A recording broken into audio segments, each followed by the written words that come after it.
Hello, everybody, and welcome back to another episode of ColdIron here on Dork Tales.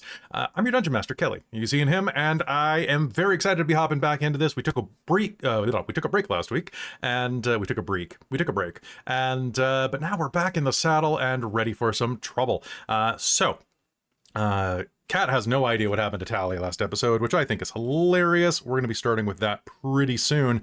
But if this is your first time with us, this is episode 6. Garters and Gunplay. I think you're going to really like it.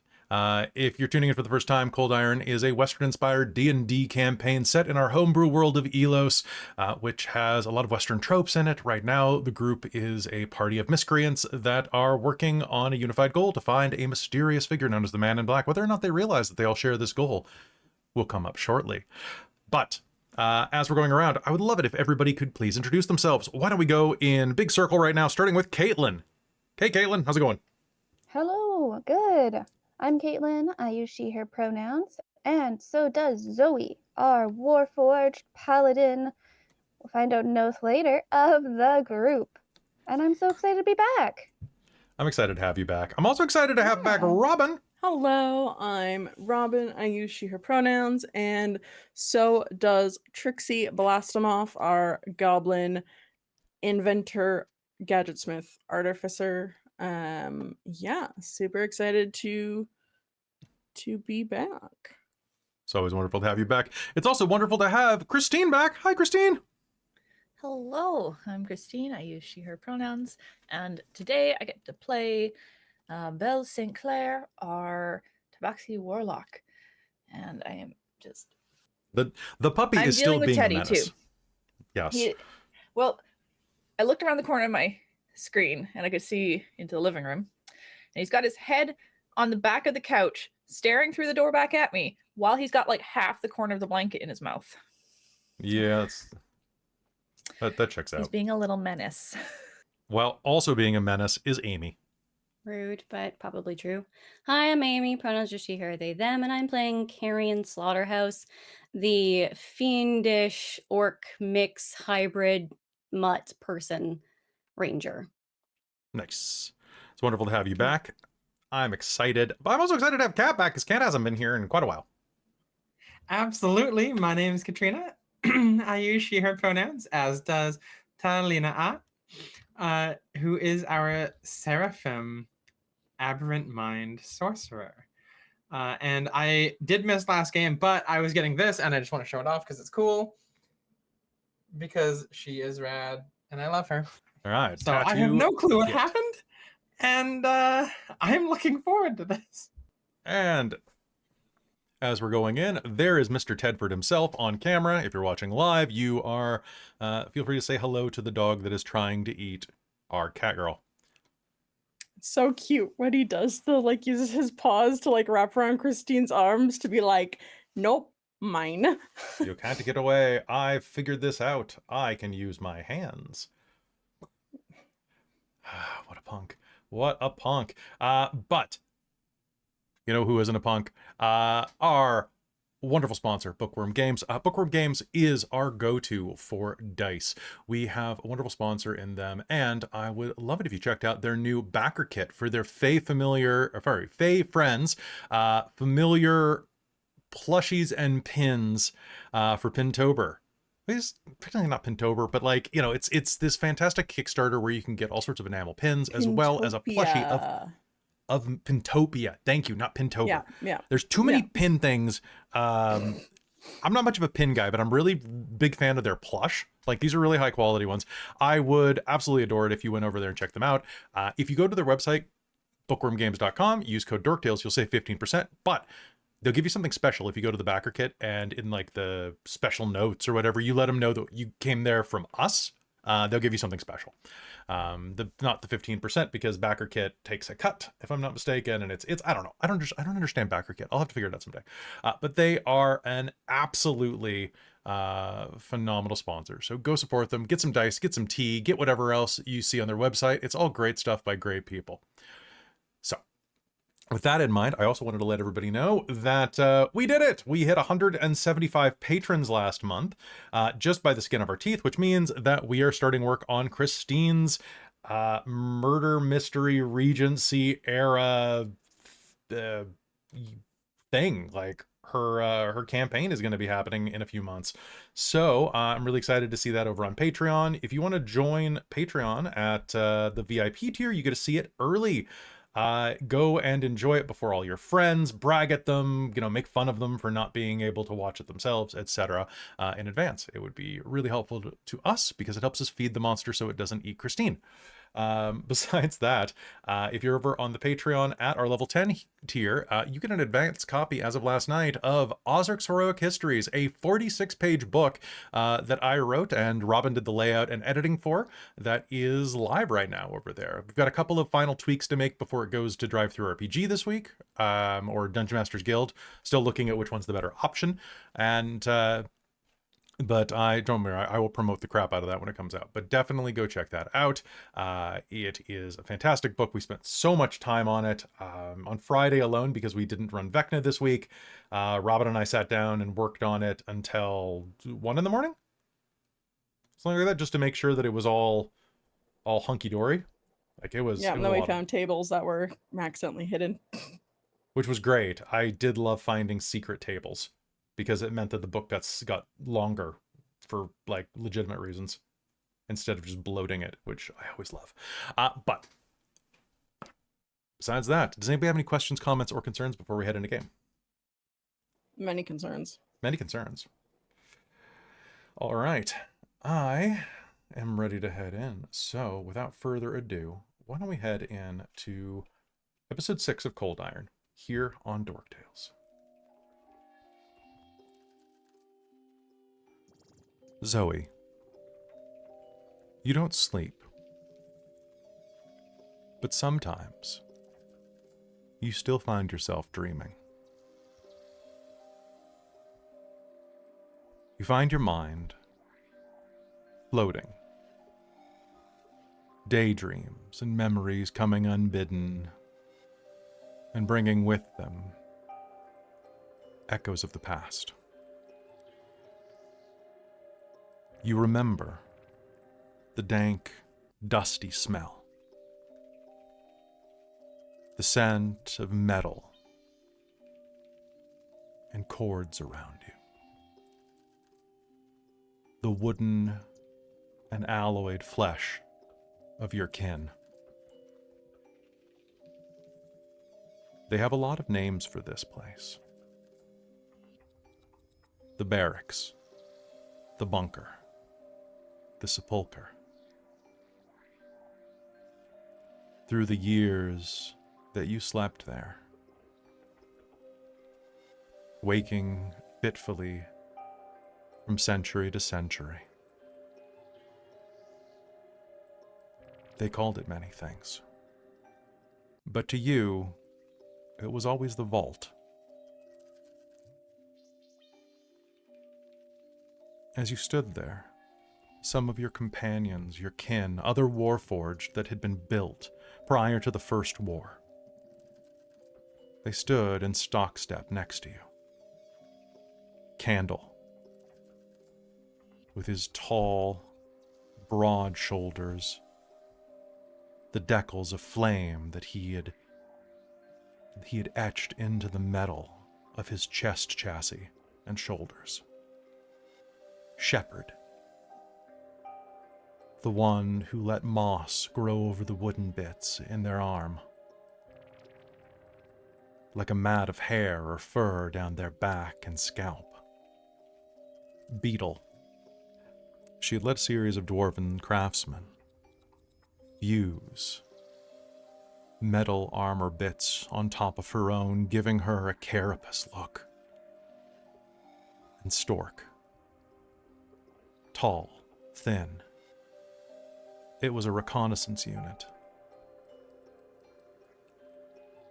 Its face hammered into the elongated beak of a stork.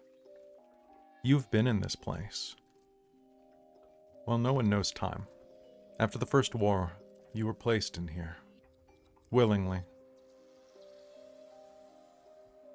A place where you would stand and sleep the ages away. for the betterment of the world. You don't sleep anymore, but you did then. I want to know, after memories of the First War, after your creation, after the Cold Heart Dwarves were driven back into the icy depths, and the age of magic and technology began to fade, what did Zoe dream about? What was she dreaming about before everything changed? Started with dreams of the war, memories of the past, and it turned into feeling lost, feelings of loneliness, traversing grand, barren landscapes with not a soul beside her, just the sand whipping in her face, shuffling under her feet. That grinding noise, that shifting of sand, that brings her back to consciousness in this memory. When you have that moment in a dream where a sound from the outside world bleeds in, or perhaps it's vice versa, maybe the dream affects reality. You're not sure. You're not sure which way it was. But in that moment when you were dreaming of the sand and walking the wastes, there was a grinding sound. And then, like a drowning man being pulled from the water, a powerful gasp of air as the pressure in the vault changed.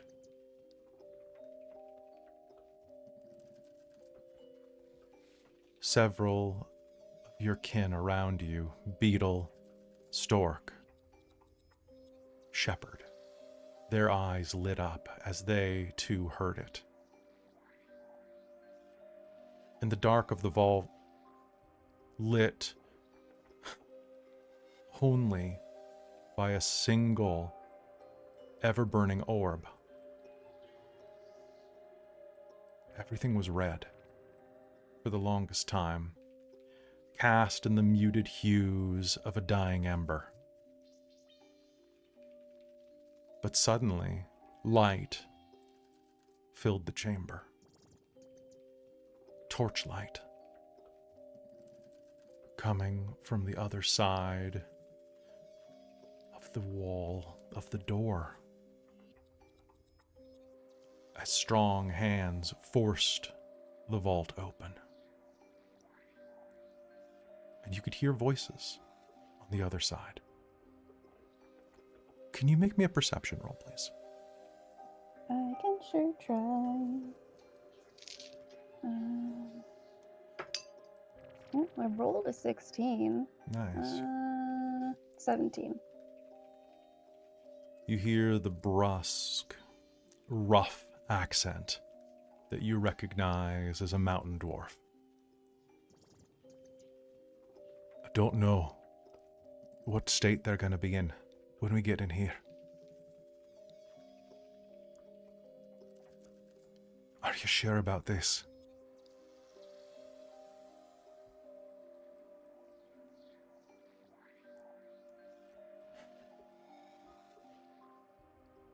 A soft voice, feminine. Well, we don't really have any other options. A lower voice, also feminine.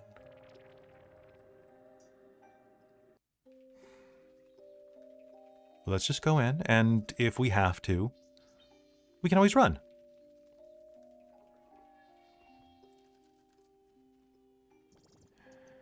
There.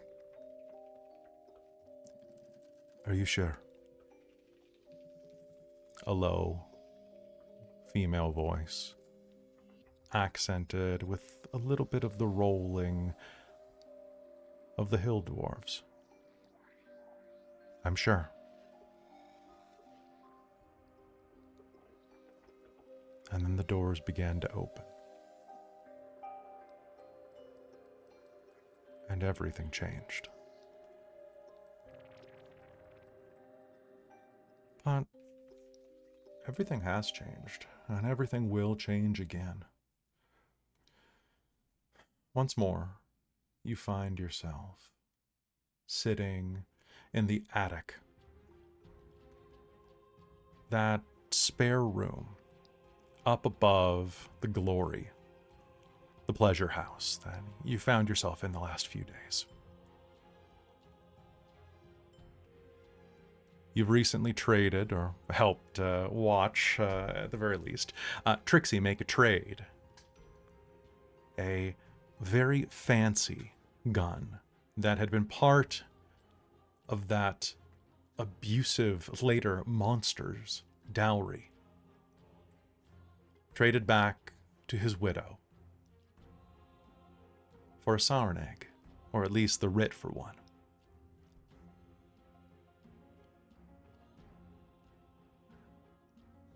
Taliina'a is still missing. And it's time, at least it will be soon, to go on the hunt. At least you have a couple of clues. Is there anything that Zoe is doing while everyone else is looking over the writ of the egg, of preparing for what type of hunting they must do? She's probably trying to consolidate information and put any clues together that she can. Sure, make me an investigation check using what you have. Okey-dokey. Well, I rolled a 1. And that one? Correct. So I think that's even a... Oh no, it's just a 1. Okay. All right, so... Yep. I guess maybe it's best to ask your allies. Yeah. What do we do now? So where do we go from here? So just timeline, Kelly. Have we Yes. slept or not? Yes, this is after you slept. This is the after morning you, of. Yeah. The next This morning. is the next morning after you've had your full rest. Okay.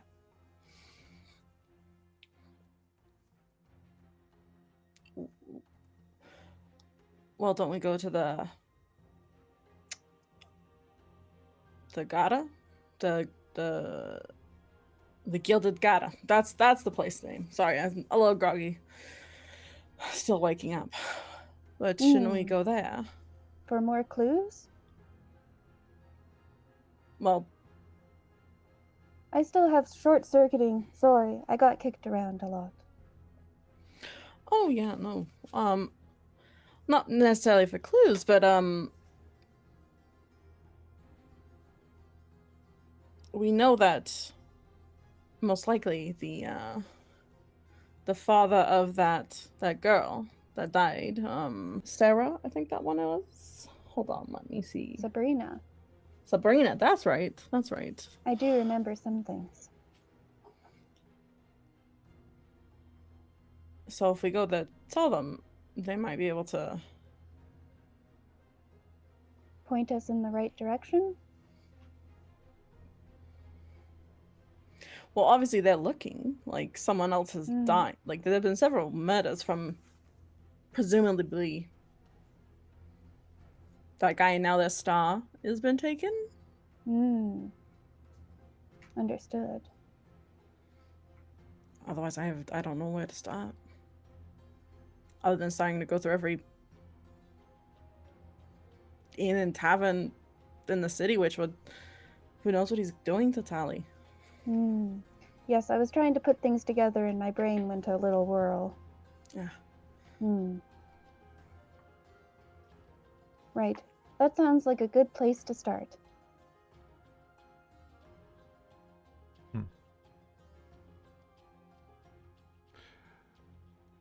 And with that, we cut back in time a bit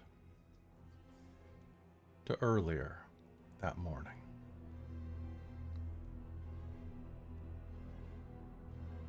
The room is dark and smells of mildew and age. It's abandoned, neglectful. And Taliina'a, it's not the type of room that you would hope to wake up in. And yet, here you are. It's dim. Very dim. Lit by a scant few candles and a little bit of light that... Can you make me a perception roll as you're waking up, actually?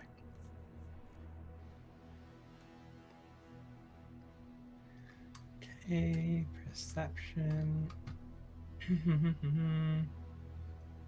11. 11. There's a bit of red light that is infusing the side of this building. You're a little dazed, a little groggy. You're not sure what is going on specifically. But the first thing that you will notice as you wake is that you're not dead. Your wounds seem to be healed. But you find yourself bound. Legs, arms, to a sturdy chair, probably sturdier than the walls of this room. And as you are sitting there, you are going to awaken to the feeling of rough fingertips tracing around the side of your neck. A bit of cold, and the sound of a click as something snaps into place at the nape of your neck. Rough fingers brush away the hair.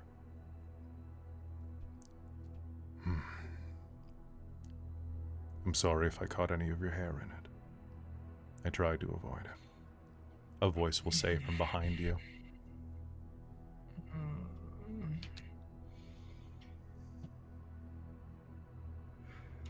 Who are you?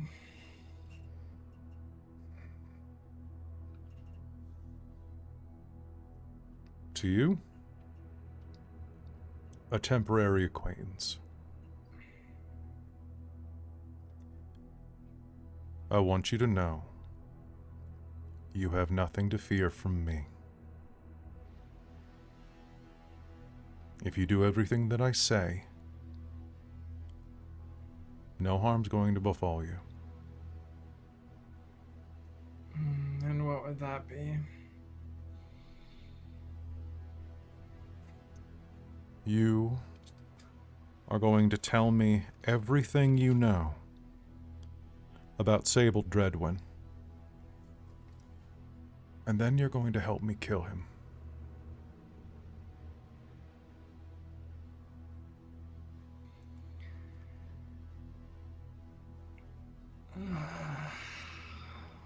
Why? Because he led to the death of my daughter. She said you were good to her. Sabrina. Who is your daughter? Sabrina.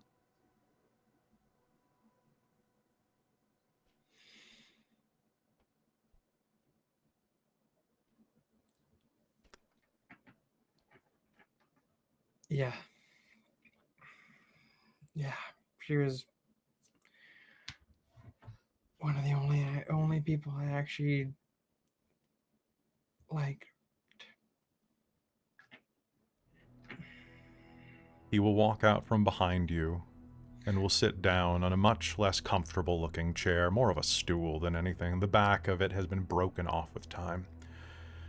He's dressed in wealthy clothes that have seen...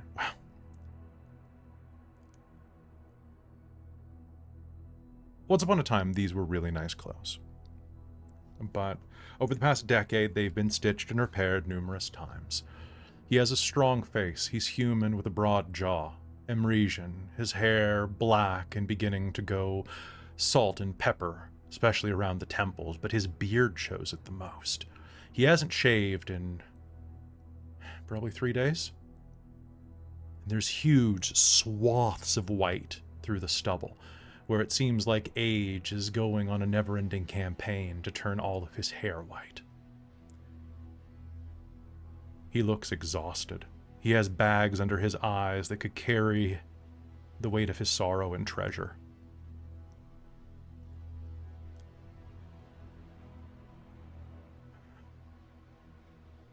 She had a beautiful singing voice.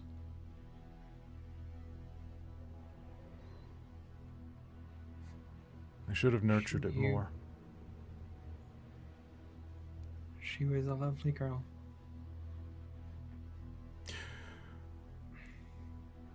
I need to know where it happened. I need to know why it happened.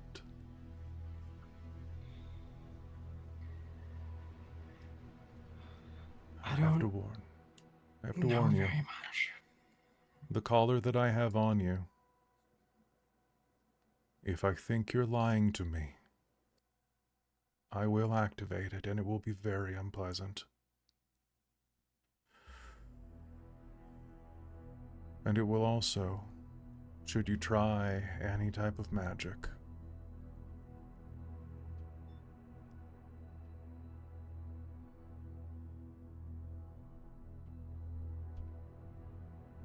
don't make me be unpleasant to you.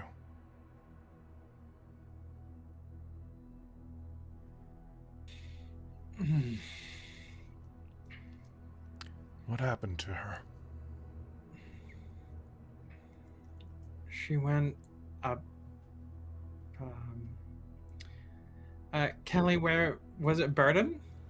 So she went up north of Burden, and she was sent over to... Check your notes. Yeah, sorry. She went missing, I believe it was near, up in the northeast near Dead Man's Tusk, or I need my map open.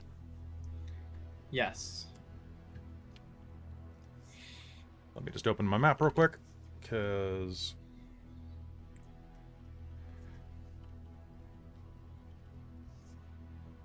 you know that she was shot between the eyes, and... yes, I know that. And it was... I'm just checking my map real quick. It was up by Stark Springs.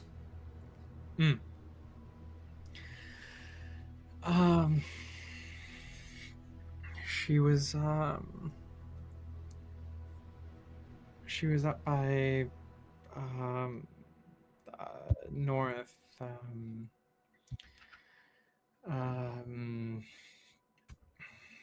Stark Springs. Sable had sent her up there. Why? There's nothing up there. He didn't tell me.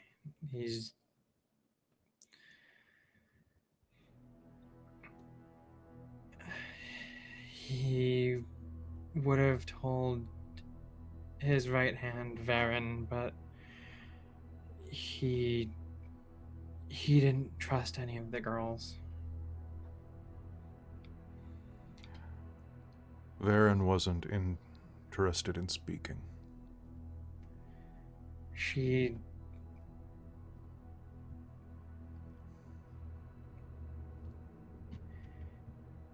wasn't interested in much unless it was what she wanted. Well, her violent delights came to an abrupt end. I saw that, actually. And I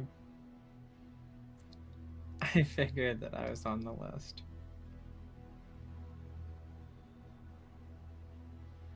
But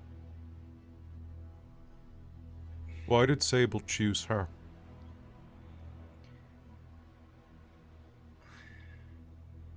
because she was the one with the most potential to be good, what? beneficial to him, to bring him more people,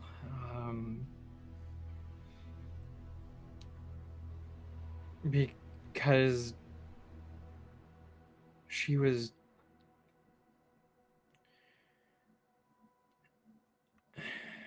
Because she was what? He didn't want her in the Garter because she liked to listen and talk. And he wanted her away from him. And he also knew that she was getting more and more capable. Okay. Because I was the one that was training her. How much of this is a lie, and would you like to roll deception?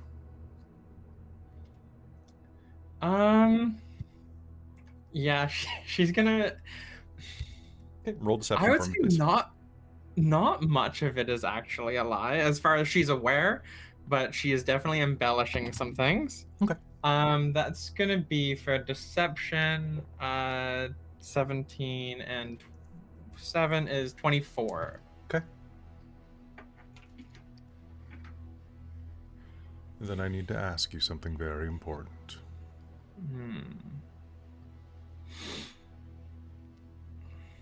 But first, do you need a drink? You've been through a lot. I'm okay, thank you.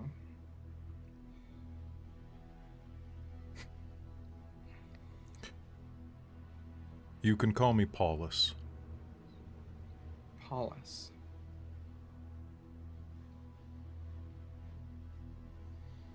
Now I need to know something very important.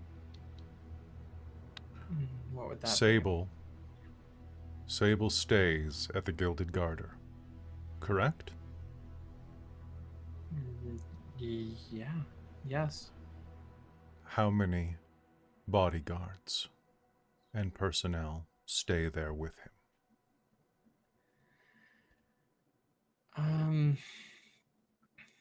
He never has. He didn't have many because he had Varen, and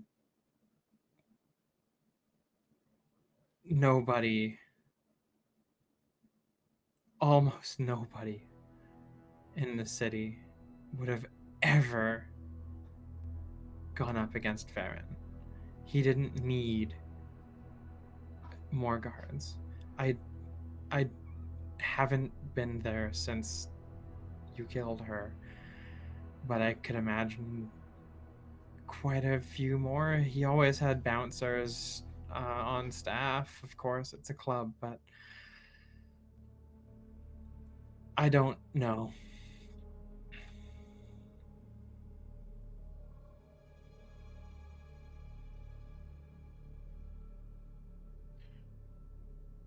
Does he love you? Prize you? Are you important to him? I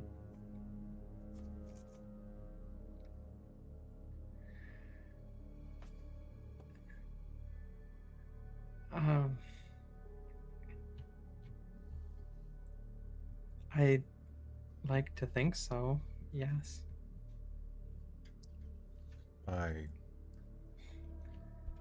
I'm sorry to have to do this. Can you make me a wisdom saving throw, please? Yup, I sure can.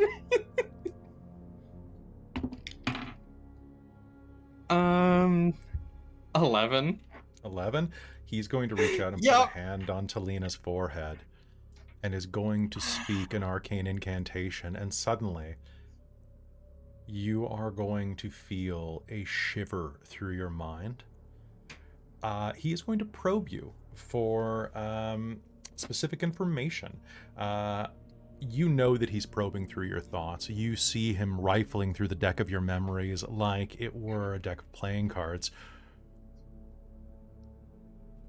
He's looking for any details about Sable, and you can see him rifling through your interactions. You can take an action to try to make an intelligence arcana effect to try to shake this off if you'd like. I will absolutely do that. Okay. Oh my god, natural 20! Okay. So he is going to make it back. So that's 22. he's probably going to make it back to your... I'm going to say to your first conversation with Sable in this campaign, to where you were in his office at the piano. I need more girls. I need more girls. Find me some. And then you're going to cut it off.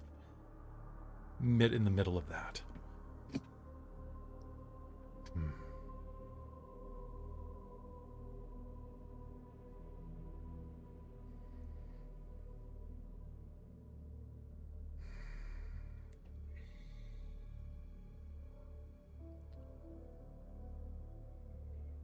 Well,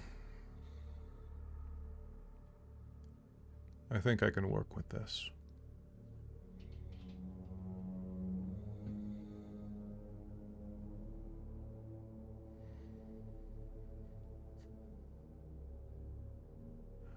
I'm going to untie you now. And then we're going to go kill Sable Dreadwin.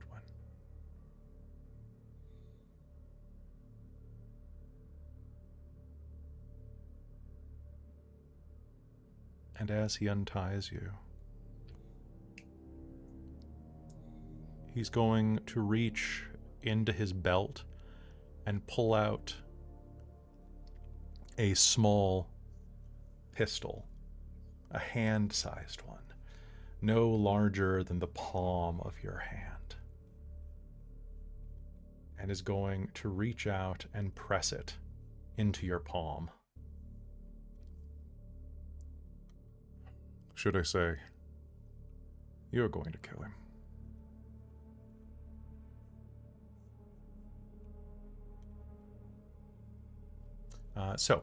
He has passed you a Delano holdout repeater special. It's a little sidearm. It does a D4 like a dagger. It's a little light gun. Anybody can use this. What do you do?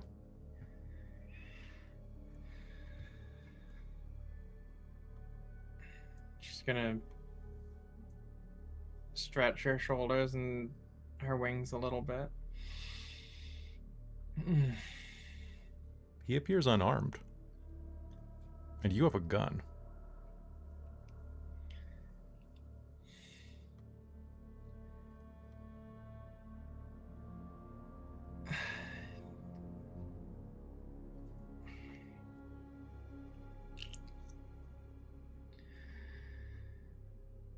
So what happens now?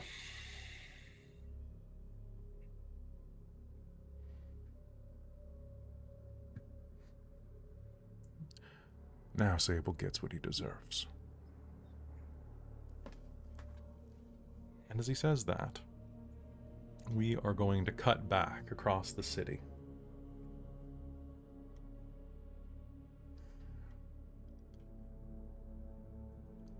Up in the attic, you've gathered your things and prepared for the day. What's the first step that you're planning to make? Where are you headed? Didn't we say we're heading to the Gilded Garter? Heading straight there? Perfect. Even better. So, you get up, you head downstairs, you have whatever perfunctory breakfast is there today, mostly breads and a mild gruel, and you hit the street.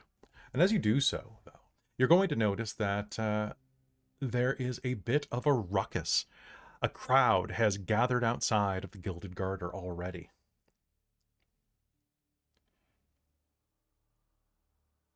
A number of people. Something happening. No kidding. I can't see through the crowd. Can I Trixie's like oh. trying to jump. Carrion okay. will Okay. help a boost. Do we do like the thing where you like kind of like both of us kind of help and you kind of like get up on our shoulders or something? Yes. Wait, how tall are you? This might be really, Not very really tall. You're taller. lopsided. It's significantly taller. This Okay, is I'll gonna. put it on my shoulders. Yeah. There we go. Trixie's This is like gonna a bounce up probably. 2 Yeah. levels. Yeah. All right, so looking over there, can I get a perception roll from everybody who's trying to peer in on this? Can I get advantage since I'm on shoulders? Sure. I'll allow it. The Trixxi gets the uppies. Yay! So I rolled an 8 and a 4, still did not do great. That's not the best uppies. It's not the best uppies, but I'm sorry. Any uppies is good it's uppies. alright. I got So a perceiving 12. Okay. 22. There we go. 22. There we Nice. go. Or I'm seeing that that's a 2 for Christine. Anybody else get above a 12? No, I got a 10. Okay. Perfect. We love it. Okay. So, Carrion, from your angle looking over, you're going to see that there is quite a crowd gathered outside. It's late morning at this point, about 10 o'clock. And you wouldn't expect that there would be that many people gathered outside of a dance hall and performing parlor. But there they are, outside, looking in. The front door is, from your angle, you can see that it's shut, but very badly damaged. You can see that it's been resealed, but the area around the central lock on the double doors that lead into the building is completely smashed in.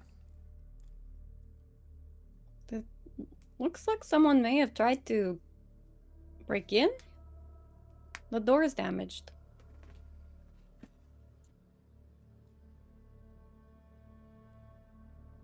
The crowd outside looks a little bit nervous, a little bit anxious, and very curious. You could tell, Carrion, that they're all rubbernecking. They want to see what comes of this. Some of them are looking at it eagerly, and you can actually see a couple of halflings running around the group, taking bets. How many deaths do you think they're going to be? Huh? How many deaths? We're going. I've got 2-to-1 odds on 6. Got 2-to-1 odds on 6. Minimum one bet. I Do think you we guys should wanna go get in around there the- quickly. Yeah, do you want to go around the back or? Is there a back entrance? Not the I Trixxi would knows of. assume.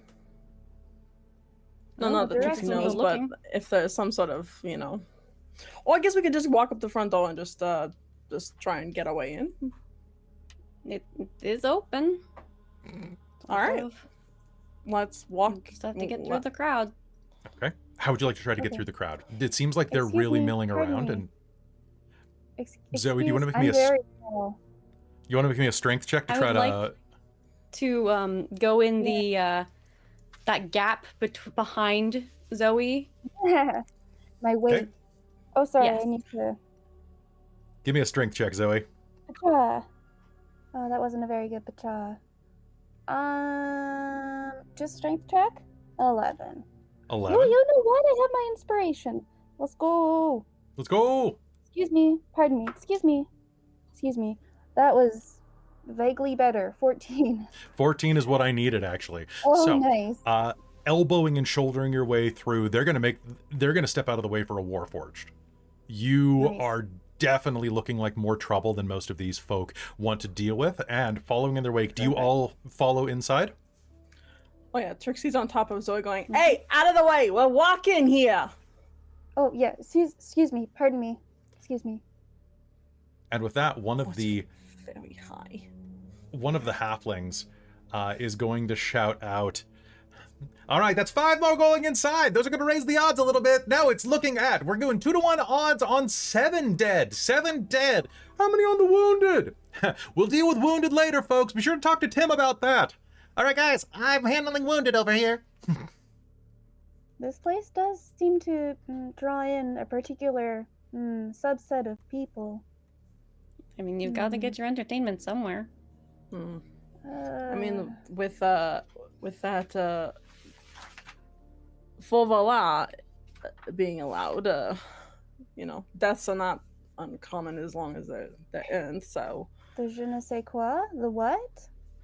the full voila, it's like that elven rule that allows you to like claim someone's life if they've done bad. You're allowed to kill if they've wronged you. Whoa, yikes. Okay. All right. Stepping up to the front doors, you can see that they've been resealed again. And Zoe, as you go to press on them, they're going to resist you with a... They've been braced on the backside somehow. Hmm. Okay. How do you guys try to get in?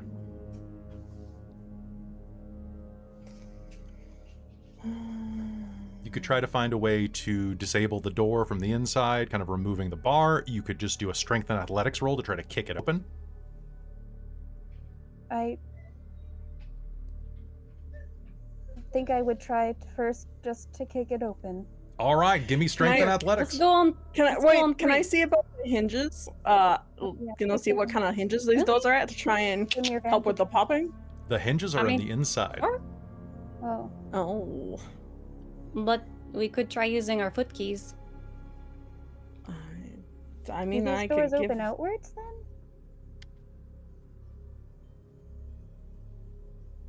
Good question, actually. So if a door... If the hinges are on the inside, it would open inward. Yeah, if it was outside, then it opens outwards. Okay. Yeah. I have no idea. Yes, that is correct. Yes. Okay. So Thank you for doors teaching me door open- physics again. Doors open inwards then. The doors open inward. Then I will try to kick. All right, Here, kick I would open the love door. to assist. Can I nice, aid? I nice. also have strength and athletics. Sure, you can aid. So roll with advantage, Zoe. Nice. Alright, nothing's been particularly nice to me today, so let's try these ones. We're just gonna keep going through. Oh! Nat 20! All right, That was so nice. bracing up, you and Carrion are going to collide your feet with the door, and it is going Yes. to explode inward with just a rain of splinters, where it looks like someone hammered a board across. Oh, good teamwork. At And least my feet are good for something. Hmm. can I please get an initiative roll off of everyone? Just so I have it. This Absolutely. includes Taliina'a. Great. Trixxi is kind of like Yeah. preparing one of her smoke bombs to potentially lob and create chaos. So while they were getting the door ready, she was like, "Okay, let's go, let's go." Sounds fantastic. I'm I'm going to use going with my shield up, just to let you know. perfect. That sounds wonderful to me. Level 3. I'm going to be using group initiative for my non-named NPCs. So that's actually really handy for you guys. So Guys, we are killing it. so Absolutely killing it. I have Paulus with a 22, followed by Tali with a 21, followed by, oh my god, I just looked at your initiatives. Then I have Zoe with a 15. Then wow. Then I have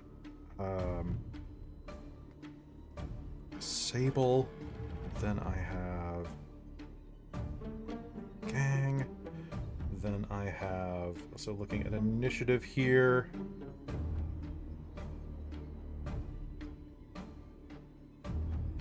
Okay.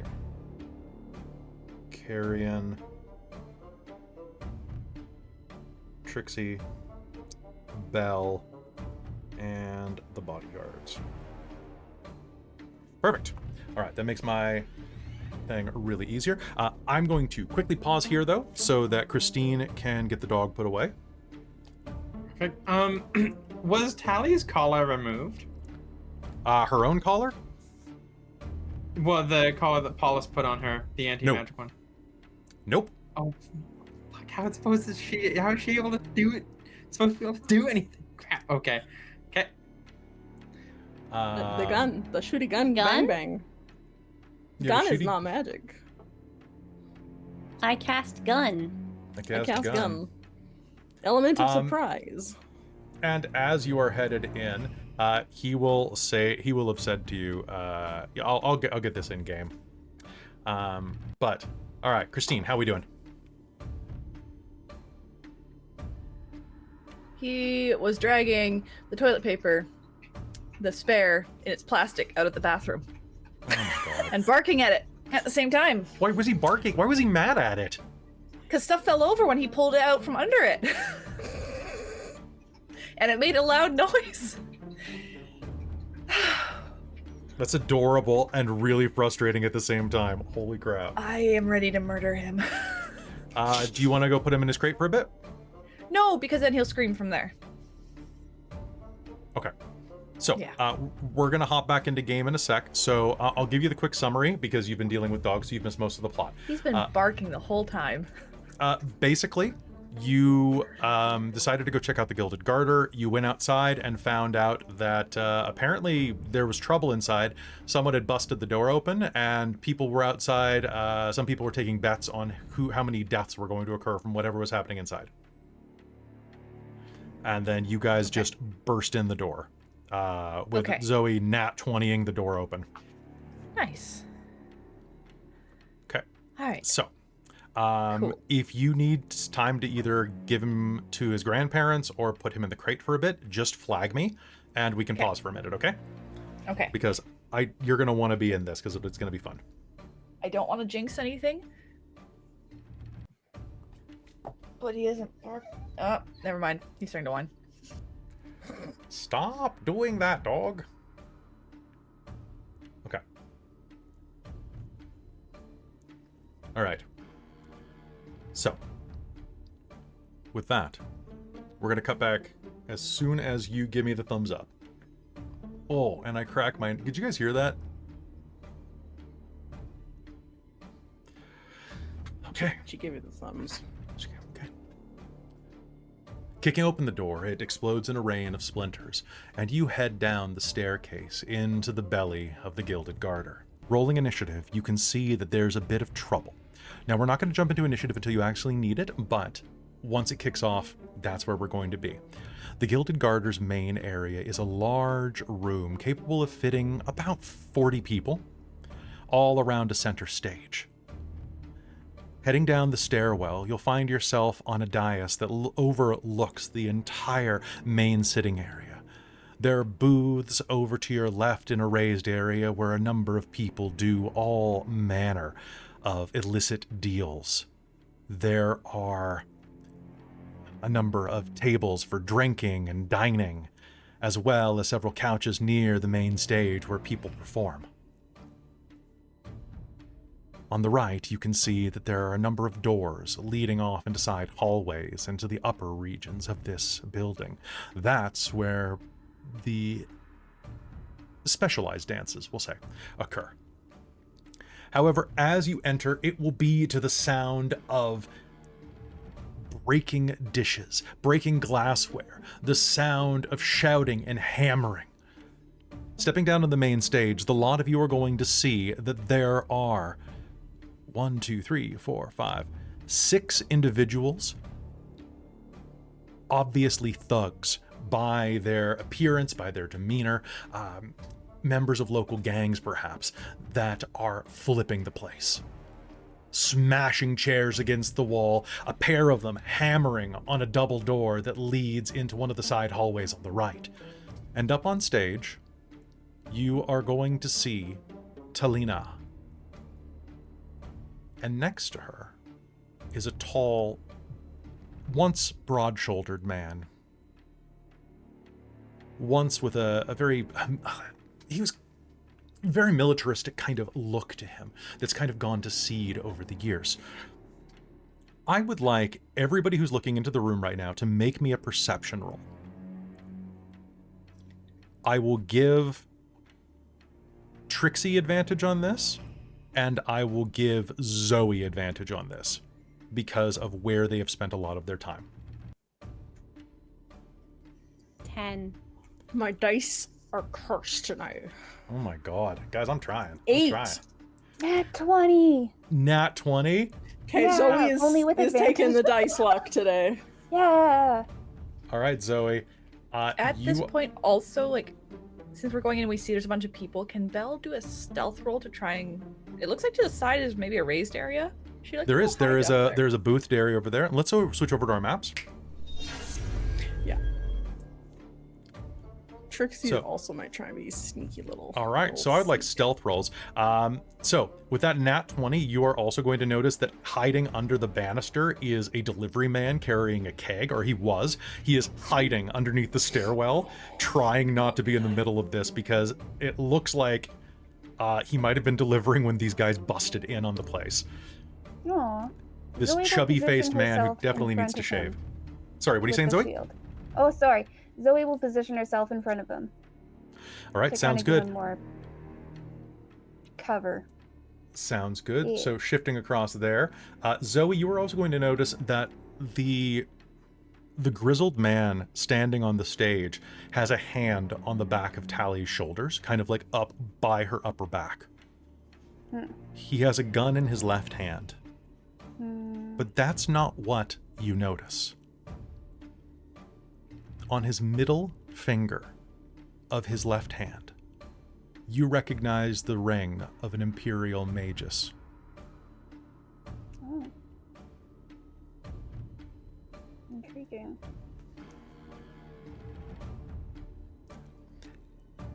All right, give me stealth checks, you guys. What did you get? Oh.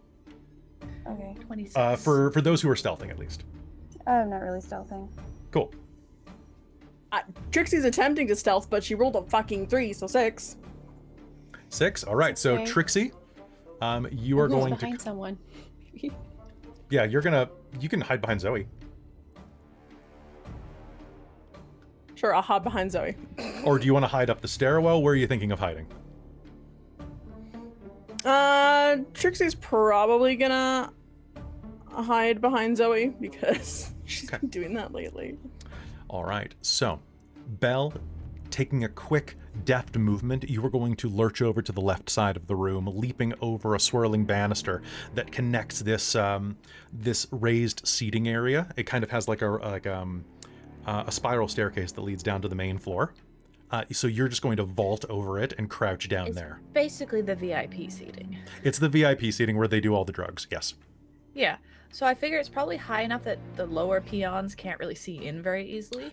It is 10 feet above. So you do, and the ridge around it is going to be half cover if you stay behind it. Sweet.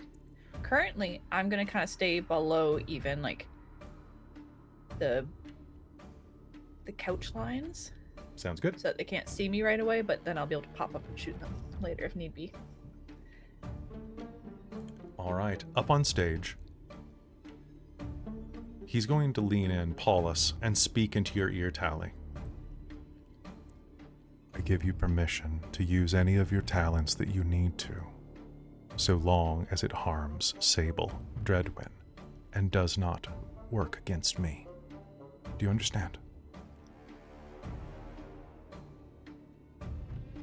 You will feel heat around your neck as the collar glows. Oh no.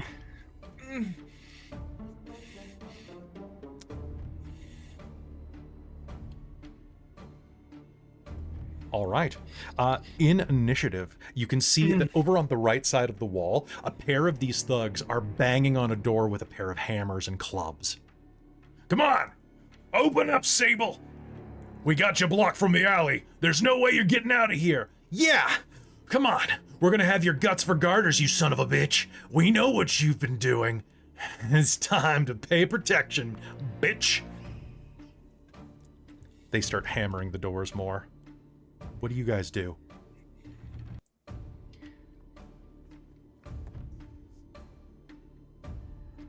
I think All right. Carrion's gonna start slowly walking down the stairs. Okay.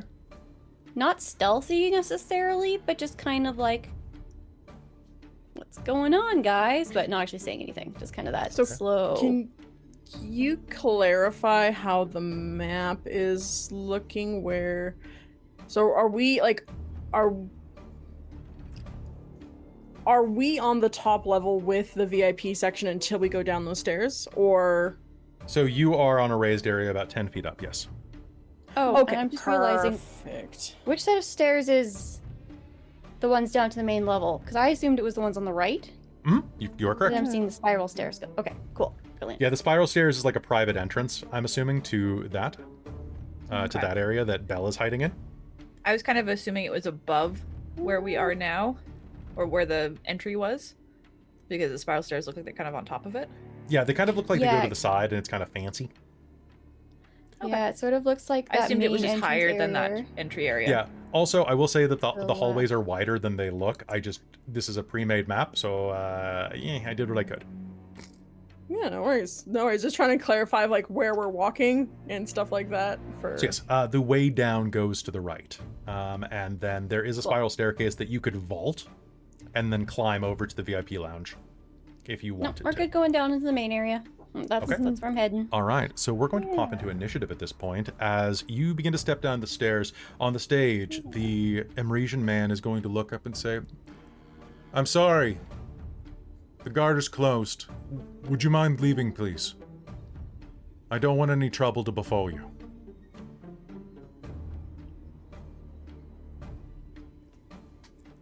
What do you do? Tali. we're just here for a friend. Do you know these people? Taliina'a?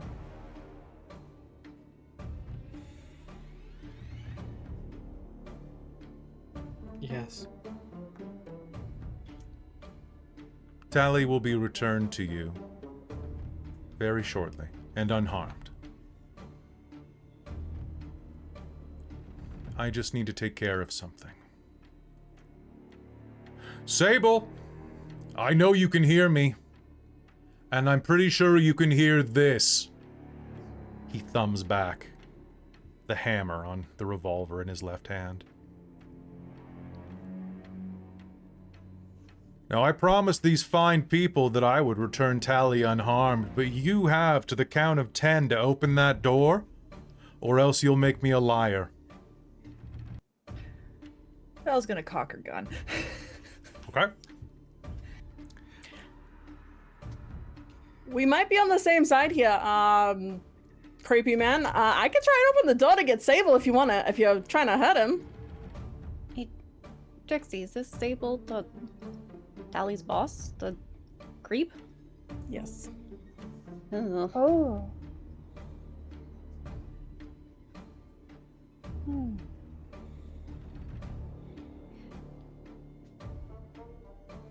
The pistol that she was given, it's loaded, right? Oh, absolutely loaded. Okay. And Paulus is behind me. Paulus is kind of like to the side, kind of like he's doing that thing that overprotective boyfriends do. You know, the back of the hand, the back of the neck touch, so that he can basically pilot you around like a mech or a puppet.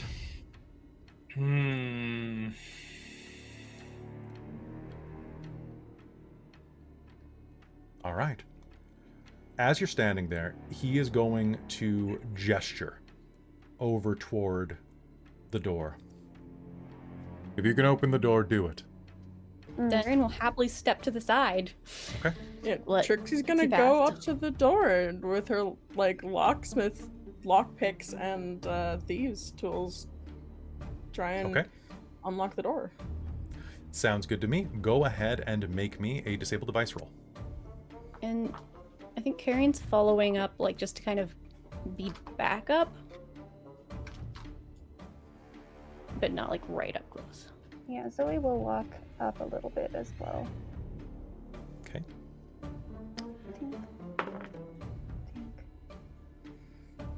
Although, sir, we believe in free will, and I would have you unhand our friend. Do I have determination on me right now? You do. And do Cool, your dirty I'm- work yourself. 18 to unlock the door. 18? Perfect. Yeah. Make me a persuasion roll, Zoe. Oh, I can try. Cha. Oh. This dice is hot and cold. Persuasion. 11. Maybe 11? with a determination. Would be a Okay, so spending 13. both of your debts. Okay. Correct. So one for Zoe and one for Trixxi. All right. There is gonna be a moment as he looks at you. Fine. That seems reasonable. And he removes his hand.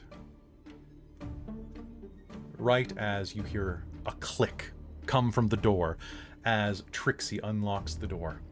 And as she does, Trixxi, can I get you and the gang member that stepped aside behind you, the female, to both make me a dex save. Yeah, she can. Oh, actually, she did pretty well. Does nimble escape do anything? That's just on my bonus action. Yeah. Okay. Dex save, you say? My Dex dice save. are being real scary today. Kelly. Yes. I've rolled so many 3s today. Oh my god. Take your curse back, please. That's a 7. Never. Okay. So with that, there you are going to you're going to click the lock, and as you do, you are going to just not hear the sound of a gun sliding behind the door as a shotgun blasts through. Now the door is going to absorb some of the impact as you do it, so you're going to only take half damage from this, but there is going to be an explosion of shrapnel that expands out to you. You are going to take 6 points of piercing damage. Ow! And with that, we're in initiative proper. The door explodes as the sound of an incredibly loud shotgun erupts from behind the door. And let's go into initiative. Paulus is holding an action to shoot the second that he sees Sable. So Taliina'a, it's your turn. So he's released me now? Yes. Do I have any clue what this collar might do if I... No.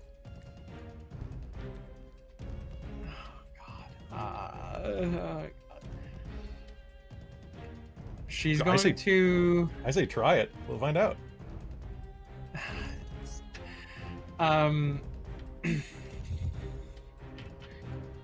She's going to actually hop down in that case and run across the room.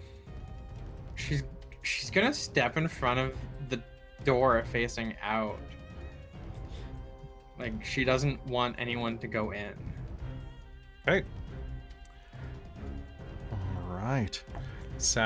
Okay, so you're going to try to step in front of everybody. You can try to make me a strength roll if you want to try to push people aside.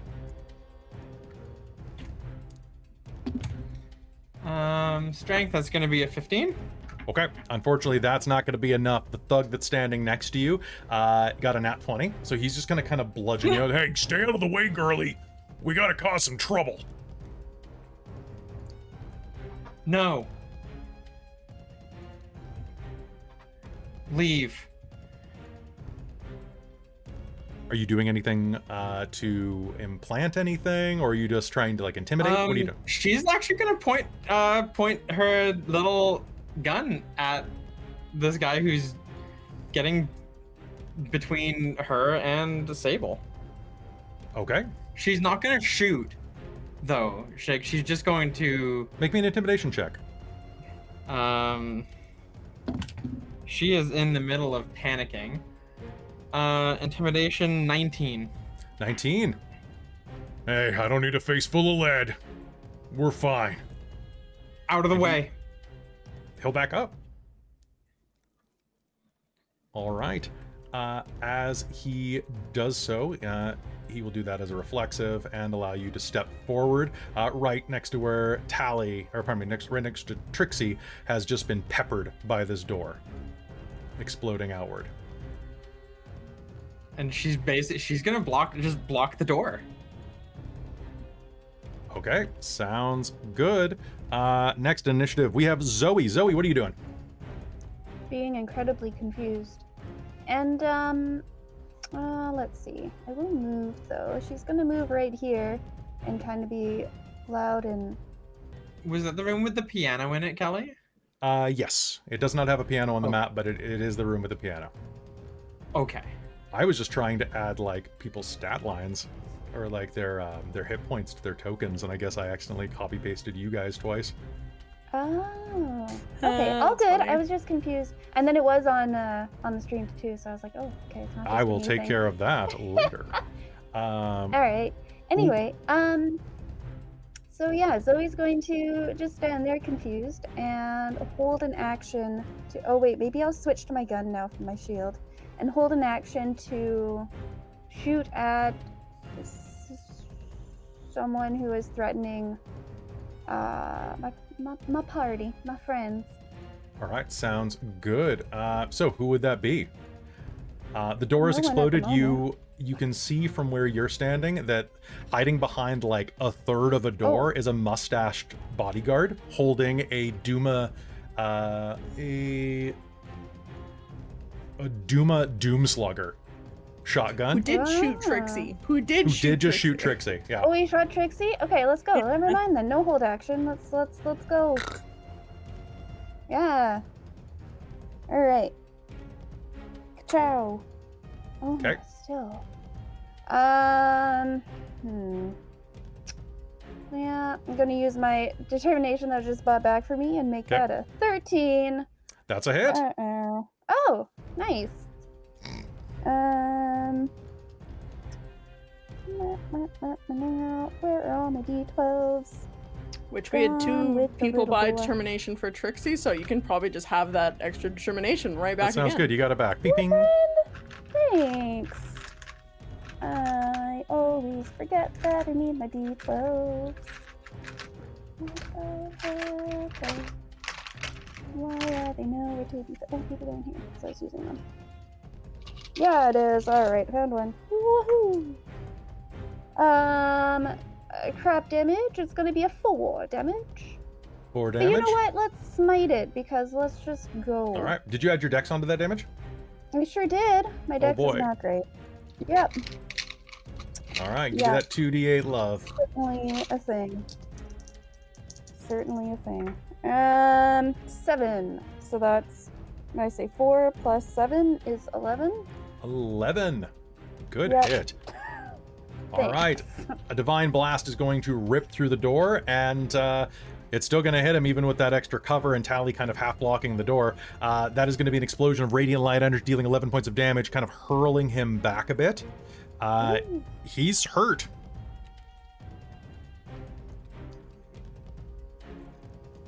Nope, he doesn't have Oh, that I many. forgot my +1 bonus to ranged attacks. That's okay. That's just to. All Oh right. no, that's right. Okay, that is Zoe's turn, unless you have anything else you'd like to do. Let me see. Where am I position-wise?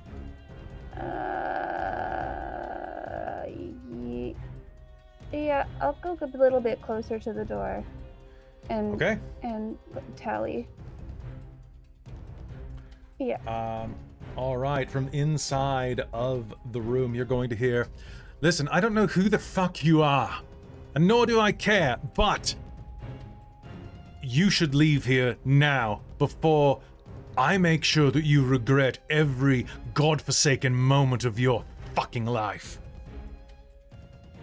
And that's going to be a within 30 feet. Okay, Paulus needs to make a charisma save, and see, he has disadvantage on. Oh no, he still did it. And he's just going to. He already thumbed the hammer, so you can't like re-thumb the hammer. But he's going to just grunt, and then Sable is going to take cover behind a couch, because of course he is. All right. From there, it is the gang's turn. The gang is going to the two on flanking the stage are going to draw and fire with a couple of little light pistols at the guy behind the door. That's gonna be 2 hits. Damn, son. Okay, so that's 2d8 plus 2 for them. Okay, 9 points of damage and 10. Damn, these guys are good. I need to hire these thugs more often. Okay. So that's gonna be 9 and 8. Okay, this guy's on his last legs. The bullets are going to ricochet, slamming through the wall next to Tali's head. And the man on the other side is going to slump down. 3 bullets, and including the shotgun blast, deep in his chest. The other gangsters are, one doesn't want to mess with Tali, but is going to hold a defensive stance right next to her. The others are going to, the 2 that are by, kind of by this like large table, are going to flip the table and crouch behind it for cover. Kelly, quick Yes. question. Do I recognize these guys, or are they like new hires since in the last couple days? So the ones inside of this back room that you're looking in, you're going to see Sable and a number of local toughs, with the exception of Biff, the bodyguard with the dreadlocks. Okay, so I only actually like know one of the bodyguards then. Yeah, Biff is a Okay. Biff is a character, let me tell you. But the rest look like they're hired mercenaries. All right, and that is going to be the gang's turn. For purposes, I'm going to use Sable's bodyguards as bodyguards, and I'm going to use the gang that Paulus was able to assemble of, hey, you want to go kill Sable? And then people signed up as the gang. The gang It's a kills good Sable. pitch. Yeah, it's a really good Do- pitch. Carrion, you're up. Beautiful. Love it. Okay, so I figure since I don't have that second gun anymore, I probably have the Delano Defender in one hand, and I have my whip in the other because it has reach, and I have 2-weapon fighting, because that sounds like a great plan. And I think someone that just sounds tried wonderful. to shoot Trixxi. So here's the question. Mhm. They've got partial cover, right? From Yes. the part of the door. So that adds +2 to their AC. Can I use my whip to smash the door and then Yep. shoot him? Yup. Okay, let's see if I can do this. Whip the Yes. doorknob, open the door, shut the door. We're gonna with your find out. So I'm bonus action offhanding with the whip first, I guess. Sounds Actually, I good. don't know which hand. At this point, it doesn't matter because I've got the 2-weapon. Yeah, you got 2-weapon fighting. You're ambidextrous. Yeah. You're orc-dexterous. I think I fail one thing. Ambidextrous. Telling me which one I do first is the whip. Yeah, you did the whip first. Oh, well, actually, what does that end up being? What's the AC of the door? 10. Okay. Beautiful. I rolled. It is a 10. stationary door that is like almost entirely destroyed. It has an AC of maybe 10. Yeah. Okay. So I successfully hit the door. Do you want me to damage the door, or do I Yes. just yank it? Okay. Are you just going to yank it? If I can, sure. If I'll I just get let you rid yank of it the off its cover. hinges. It's got blown by a shotgun 2 directions. I'm pretty sure calling this thing partial cover is really, really stretching. Okay, cool. And then I would like to try and then shoot. Okay, are you shooting the Gun. one that is holding the shotgun, or are you shooting the bodyguard directly behind that you can see, wearing a hood and holding a pair of short swords? Oh, well, if I've now made less cover and I can see clearly, I will go for whichever one looks like the greatest threat immediately. That shotgun's pretty nasty, but that guy is really on the edge of bleeding out. The one behind him is very shiny and new. I'll give it a try. All right, go ahead. Make me an I will attack roll attempt. on shiny and new. Is that one of the gang or one of the bodyguards? That's short swords. Bodyguard. Should be bodyguards. Yeah, I'm Okay. shooting through the angle through the doorway, I believe. Yes. I will tag Well, all of the gang with a red dot. That is a 22 to hit. Okay, yeah, that's a hit. And I believe this is a 2d4 for the defender.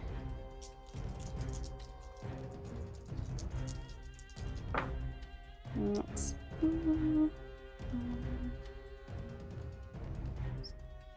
not the best damage, but that is 9 piercing. 9 piercing is pretty good, actually. All right, so firing your weapon through the door, or opening the door and firing it in, you are going to wing that one at the back. Perfect. Anything else that you were doing on your turn? I think maybe moving and crouching down behind some tables sounds like a really good idea. All right, sounds I good. think we're gonna move forward slightly and just kind of Pretend Crouch. I'm down behind these ones right here, That sounds good. right in front of me. All right. Trixxi, you're up. Okay. Trixie's just gonna be like, all right, hold on a second. She's gonna suddenly rip out a it's up to 50 feet, piece of rope from her pack, and she's just going to start, she grabs a vial from the top of her hat and pours some out. It looks very thick and viscous. She starts rubbing the rope and casts Awaken Rope. Go on. So casting Awaken Rope, I'm going to attempt to bind Sable. Can he make me a dex saving throw? Oh, he might be able to. What's my DC? Not very high, but... Okay, so... oh wait, no, it's my dex saving. It's my spell casting. It's the dex saving throw to break. Ouch. I mean, it's 13 for my dex saving throw, so... Or for my Okay. spell save. He will succeed unless somebody can, like, silvery barbs me. Nobody has silvery barbs? Damn. He's a very slippery customer. Damn. Now, does this keep working every round or just the once? Nope, just the once. Okay. All right, It's so... instantaneous, and alright. Okay, so cool. your rope is going to go... and try to bind him, and he's going to leap out of the way. What the fuck? Out of this it's a purple shibari rope? Yep. Okay. Sorry, I got a 17 on the dice. Well, I got a 13 on the dice plus his dex save. So. No, it's all good. It's all good. That'll be better once we level up and my spell save DC gets better. Oh yeah, it's gonna be dope. All right, anything else on your turn? So you did a spell. I did spell bonus action. I can't really do anything other than I'm gonna nimble escape. I'm gonna bonus action disengage and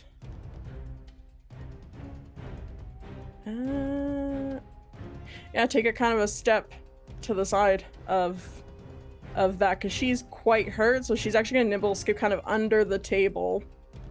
All right, sounds good. Ducking through legs and getting beside Zoe. Still have a kind of clear line of sight to what's in the room, but that's Trixxi.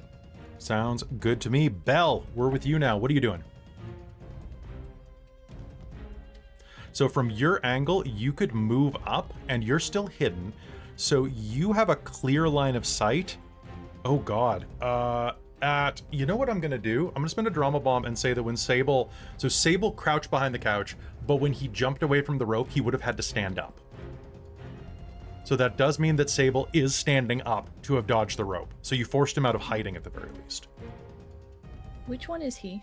I was gonna say, do they actually know who Sable looks like? At this point, we probably do because you all have been yelling at him. Fair, and he's been Trixxi to responding. try to restrain Oh, that's him. true. And with the door open like it was, he did just shout and did just duck and just jumped out of cover. So Sable is looking at all of these folk. Only one of them would be considered like devilishly handsome. So Okay. So it's the dark-haired dude in the middle? it is the dark-haired dude. Yeah. Okay. I kind of thought that the guy with the weird-ass goatee seemed the most reasonable candidate for this arsehole, but... Nah, this is a guy who looks just like David Harbour. No, just like I don't know why David Harbour popped into my head, but looks just like Tom Ellis. Okay. That's the closest icon I had without just literally putting Tom Ellis on an icon. Wait, I have Alright. Tom Ellis on an icon from Rime of the Frostbane. 1 second. Oh my I'll god. say that guy Alright. looks like Surfer Boy kind of vibe. He does. Hold on. Hold on. Seems to be very intent on catching him or killing him. I mean, why not both? So, what's your plan? You have a clear line of sight to anybody in that room. You know what? Screw it. I think I'll just Eldritch Blast right now. Okay. Your first Eldritch Blast roll, so you believe you get How many Eldritch Blasts do you get at this level? Just one? Yeah, just one at this level. I think so. I'm So trying to you'll pull it up. so it's 1d10. You'll have advantage on this because you are stealthed. Oh, okay, cool. Ba, ba, ba, ba, ba. Let me just find my dice. I had to have them still put away, kind of, because Teddy has been trying Aha, to get on my I desk. found him. Constantly. Okay. Okay. Well, this guy right in front has been trying to, like, There you go. shoot my friends, so I might as well just immediately shoot him right off the bat. Absolutely. He is very badly hurt, so Idiot goatee guy. idiot goatee. We're using splash damage too, so Okay, so spell attack is what I would be adding to this, I think. Range spell attack, yes, cool. So that is going to be dirty 20. yep, that is absolutely going to hit. Roll me damage. So that's a D10. 9. Okay, so 7 points of that is going to splash to the guy behind him. How do you do it? Okay. Oh, it's gonna splash. Can I indicate how the splash happens? You can do anything you want. You totally kill this guy. Well, I have repelling blast. Oh no. So I think it flings him 10 feet back into him, and that's how it transmits the damage. Okay, God, so I do That's damage to also the gonna- dead body. that's also going to throw the other guy back against the wall because it technically does hit him. So there is just this. How does this look? Describe this coming out of nowhere through this door. I think it's just like it's like a mix of, I think, black and purple. I feel like for like, I'm trying to think, you know how like in anime particularly, like some of the magic beams have like a core of like color with like black like wrapped around it. Oh type yeah, thing? yeah. Yeah, I'm thinking that. Perfect. There is a horrible squelching noise as this bodyguard ceases to exist, and parts of his innards, much like the door, pepper the person behind them. Excellent. I You feel can like see that also my warlock casting language is probably infernal, so it sounds even creepier. that sounds great. Anybody who's looking in the room will see that the hooded figure with the two short swords is going to scream and pick a bit of rib out of his cheek. All right, anything else on your turn, Belle, or just ducking back down? I think ducking back down. All right, sounds good. It is bodyguard turn. All right. Bodyguard, the one that just got shot, is going to let out a bloodthirsty scream and charge outside. He's going to make a couple of attack rolls. That's going to be a hit using reckless attack. That's going to be using short swords. It's going to be perfect. He runs outside, and the first short sword, the woman outside with the club that was banging on the door doesn't have time to get her sword up before one of them, get her club up before one of the swords punches in through the soft palate at the top of her head, basically up through her jaw, plunging out of the top of her skull.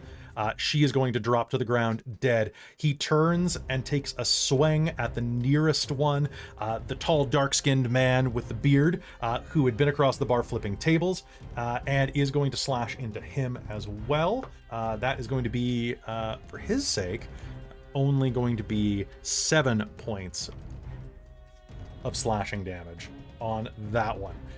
That is going to be his turn. He's going to take a 5-foot step down there. Actually, you know what? He's not. He's going to stay there inside of Taliina's range. But is going to take a 5-foot step forward inside of that range so that he can clear the door for his allies. Behind him, a huge man with a mustache and a club is going to rush through the door and is going to make an attack as well. Now, the man with the short swords dance through, slashing the chest of the dark-skinned man, who raises his blade in defense, only to have the top of his head caved in by a great club. I'm going to use a Hurt the More and take a 5-foot step and make a swing at Carrion. Tali, he's moving away from your square. Are you doing anything? This is one of Sable's bodyguards. Yes, No, going after Carrion.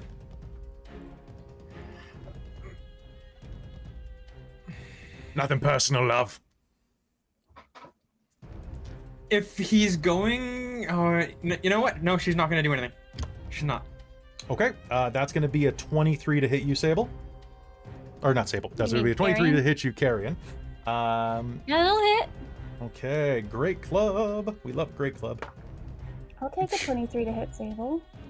Right? Can I just bank that? Yeah, bank the 23 to hit Sable. Carrion, that is going to be, just checking his strength real quick.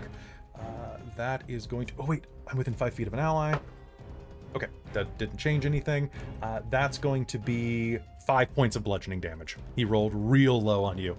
So it's going, this great club's going to kind of glance off of your shoulder a little bit. And the last two, you're going to hear, Biff, get her. And a dreadlocked bodyguard is going to step out into the hall and try to grab Tali. Tali, do you allow this? She recognizes him. She's going to allow it. Okay. That's exactly what she was going anyway, so it makes it Biff easier. is going to grab you and pull you back into the room. And a man that is dressed in a little bit of chain shirt, using a longsword, is going to rush out the door and take 2 swings at the thug behind you. That's going to be a nat 20 against the thug. So that's going to be a D10. And a D10. I don't even need to roll. I just rolled more hit points than this guy had. He's going to rush out, and one of the gang members is going to drop to the ground, absolutely dead.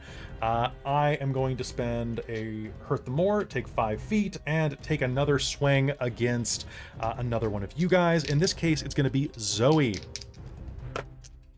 Zoe, that's going to be a... Ooh, this might not hit you. Let me just check this real quick. That is going to be a 16 with advantage. Nope. Okay, so he brings his longsword down, and you still have your shield up, or just the shotgun? Just the shotgun at the moment, but it still doesn't hit. Okay, do you deflect with the shotgun, or just step out of the way? I want to deflect with the shotgun. Perfect. All right, so the shotgun. Another So it's. justice. I don't know if you've ever seen the Cowboy Bebop fight between Vicious and Spike, but where Spike's like parrying a katana with a pair of like pistols. But there's like Yeah. this moment where the sword glances down the side of your shotgun barrel and lets all these sparks off in your face. And we are at the top of initiative again with Paulus. Paulus is going to...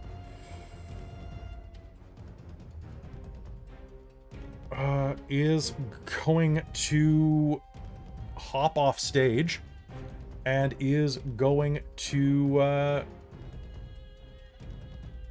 to start stalking toward the door. And as he does so, he's going to raise a gun and fire. Actually, yeah, he's gonna. He's gonna. I mean, I'm a level. Yeah. He's not gonna raise his gun. He's gonna raise his hand, and you're going to see flame flicker. And that. Ooh, you don't know if that hits. It's gonna be. Yeah, that actually will hit. So that's going to be a firebolt. That is 12 points of damage as fire leaps over Zoe into the face of the one who just tried to slash her.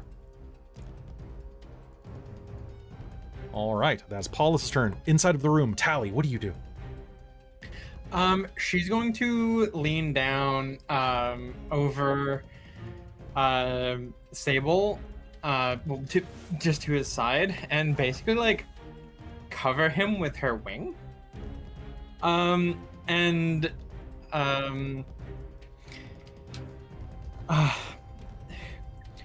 you get this collar off me? I can't do anything with it on.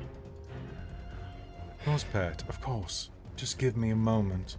Let me see what I can do with it. You came back. Of course. This is why I love you. I love you too. All right. Anything else on your turn?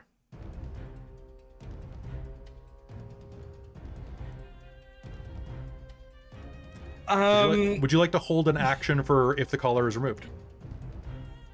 Yeah, I want to hold an action if the collar is removed against Paulus. Okay, sounds good. So, what is the action? The action is going to be. Oh god. It's gonna be Dissonant Whispers. Okay, sounds good. All right, so you have a held action. Sable. Sable is going to look at this and see if he can disable it, looking at what he has. You know what? He might as well try. He does have at least a high dex. Well, that was cocked. I'm re-rolling that.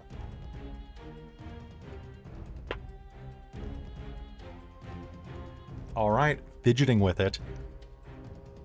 He is going to need to make a dex save. And you are going to hear a click from behind you as he unhinges it and lets out a as a jolt of magic is going to erupt and shock him. It's going to deal... Oh, damn. Actually, it's going to deal 8 points of force damage. That's No! That sucks for him. But it's going to fall and be open for you. And can I drop that held action? Yes, you may. You can see Paulus, so go ahead. Dissonant Whispers. Do I make a save for that? I can't remember. Or is it it is a wisdom save. okay, wisdom save. I have a 17. That's gonna be a pass. That's a pass. That's a pass. So you're gonna take half damage.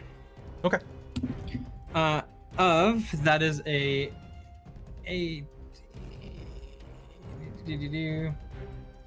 it's gonna be over 20. Over 20 damage? Over 20 to hit. Oh, okay. I don't think you rolled to hit for Dissonant Whispers. Oh yeah, no, you're right. I don't. Yeah. Duh. So you do 3d6 psychic damage. Yes, I do 3d6 psychic damage. Sorry, my brain is all over the place right now. Yeah, totally. I wonder why. So it's gonna be 6, 7, 8, 9, 10, 11, 12, 13. Halved is gonna be 6. 6 points of psychic damage. Okay, and he does not have to move away because he succeeded his save. And he All does right. not have to move away because he succeeded to save. And then yeah, that's it. Otherwise, she is actively protecting Sable with herself. Okay, that sounds good. I'll keep that in mind. So you'll count as a human shield, which will give him a +5 cover. All right. So now it is going to be the gang's turn. Out of the 2 gunmen who were standing next to the bar, seeing the number of their comrades completely massacred, there are 2. A young, dark-skinned man with kind of like amber-colored eyes and an older Caucasian man with a graying beard and a big floppy hat. The older man doesn't have nearly enough time left in his life to waste it on this shit. He just fails his morale check and is going to use a double move action to run. Coward! The other one, however, is going to try to pump some lead into the swordsman there, and that's going to work. That's going to be a D10 with a 1. So 5 more points of damage to the one that's directly in front of Zoe. A gun goes off. Pew! A couple of the other gang members are going to leap the cover that they've created and just start to wail down on this guy with their respective weapons.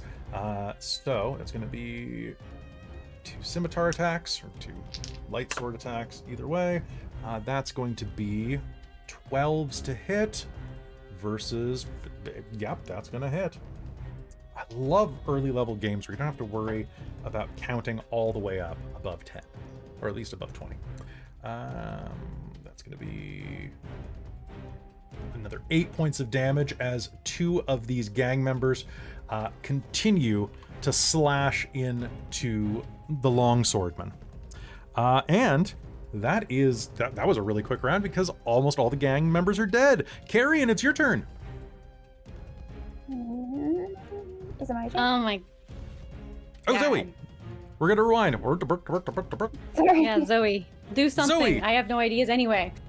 All right, cut back here, Kelly. Zoe, it's your turn. Well, get fucked, my guy in front of me. I would like to. How hurt does he look, actually? Because everyone's On a scale of 30, he looks like a 5. If I were to have to say, okay. If you have to say on a scale of 33, he looks like a 6. If we're being specific. Oh, geez, Louise. All right, that's pretty specific. I want to just try to like slug him with my gun and knock him out. Really Okay. is what I want to Yep, do. you can totally. You are proficient with pistol whipping, so go ahead. We'll treat this Sweet. like a club. So it'll be a D4. Plus my strength. Yeah, because I think that the improvised weapon rules aren't great. I think it should be at least a D4. Having cut myself with broken glass, I feel that a broken bottle does more than 1 point of damage because I almost cut my. It would only be 1. My strength actually modifier isn't actually that great. So can I like non-lethal still break the negotiator? Can you non-lethally shoot him? Yeah. Shoot him in somewhere not vital. I'm gonna say no. I'm gonna say no on this one. I'm gonna say Okay. I'm gonna add that rule in that guns can't be used non-lethally because I don't think I specifically wrote that into the rules yet. That's fair. See, I'm asking the questions. You're asking the important questions, really. You know what? He is the darkness, and I need to be the shield against him. I'm just gonna shoot the guy. Okay. You are point blank with him, so Yep. you were good. Don't forget to add +1. You know what? I'll say that like for pistol whipping, your combat style also adds to pistol whipping. Nice. I mean, it makes sense. You're a close quarters shooter, right? So Yeah, odds yeah. are So you if you can, I'd have to so be able pistol to, whipping isn't non-lethal. You can't just try and knock someone out with pistol whip. pistol whip can be. It can be. Okay. But Okay. my it's- max damage is 6. Mm. So with it's the it. standard ranged can never be non-lethal kind of thing that is I usually. think Whereas unless the- you do like a trick shot or Like ma- something, you know what? It's like magic, because The magic standard can't be rules, yeah. non-lethal technically as raw. If you Yeah. if we had something good happens or something like that, or oh, you know what? We have the offer. I just don't have a coin out. Zoe, if you want, I will flip the offer to my side. Oh, actually, I do have a coin out. Perfect. I will flip the offer to my side to say that there's a chandelier over his head. Are we? I thought this game didn't have the offer. I thought all the homebrew games had the We're offer. Yeah, we've used offer in this. Have we? Yeah. Okay, We cool. just Yeah. don't get initiative or ask And inspiration. we don't get it. Mm. So yeah, I'll Clearly. say there's like a chandelier or something over his head that you can dictate that you could knock on him to knock him out. I would like to do so. Okay, so make me a ranged combat roll. You'll roll the same damage. It will just be non-lethal. Okay, thank you. I'm sorry. No worries. It's just very on brand for her. I'm sorry. No, I like it. I like it. It's more cinematic. We're here for the Ciao. cinema. We're here for the cinema. Okay. Ciao. Oh, so same attack roll? Okay. 18 to hit. That's absolutely going to be a hit. Roll me your damage. Okay. So you're going to roll your full shotgun damage, and it will just apply non-lethally because you're basically going to shoot a chandelier onto his head. Okay.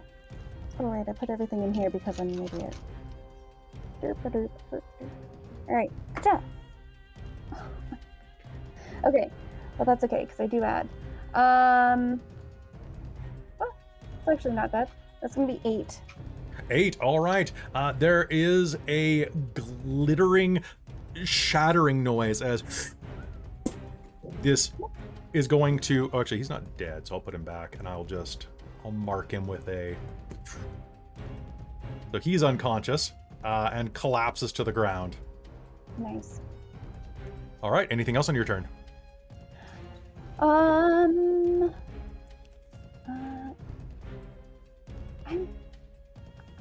I'm gonna reload on my bonus action. Hey, we love it. Yay! Okay, that's it. All right, now Carrion. Carrion, you're up. Haha. Yeah. Tali's doing something stupid, as far as I can tell. Yes, she's protecting her abuser. Yes. I would love to help remove her from that, but I think there's another bodyguard in there first. Is that what I'm getting, or is it someone else? There's one No, more Green bodyguard. is- Green are the bodyguards because they go for okay. Sable. And so there's actually one right in front of me then.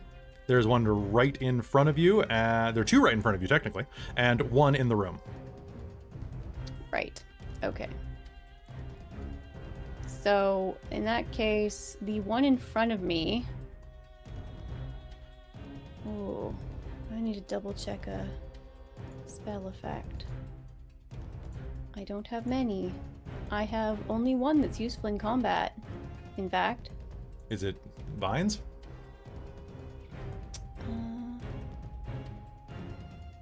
I'm going to try Ensnaring Strike. Okay. All right. I Ensnaring believe. strike. Where are you doing it? Well, this one is I hit a creature with a weapon attack. Okay. What are you aiming for? Concentration up to 1 minute. So I am going to use my whip because I'm at close quarters with this one right in front of me. Okay. And I'm going to try and snag them.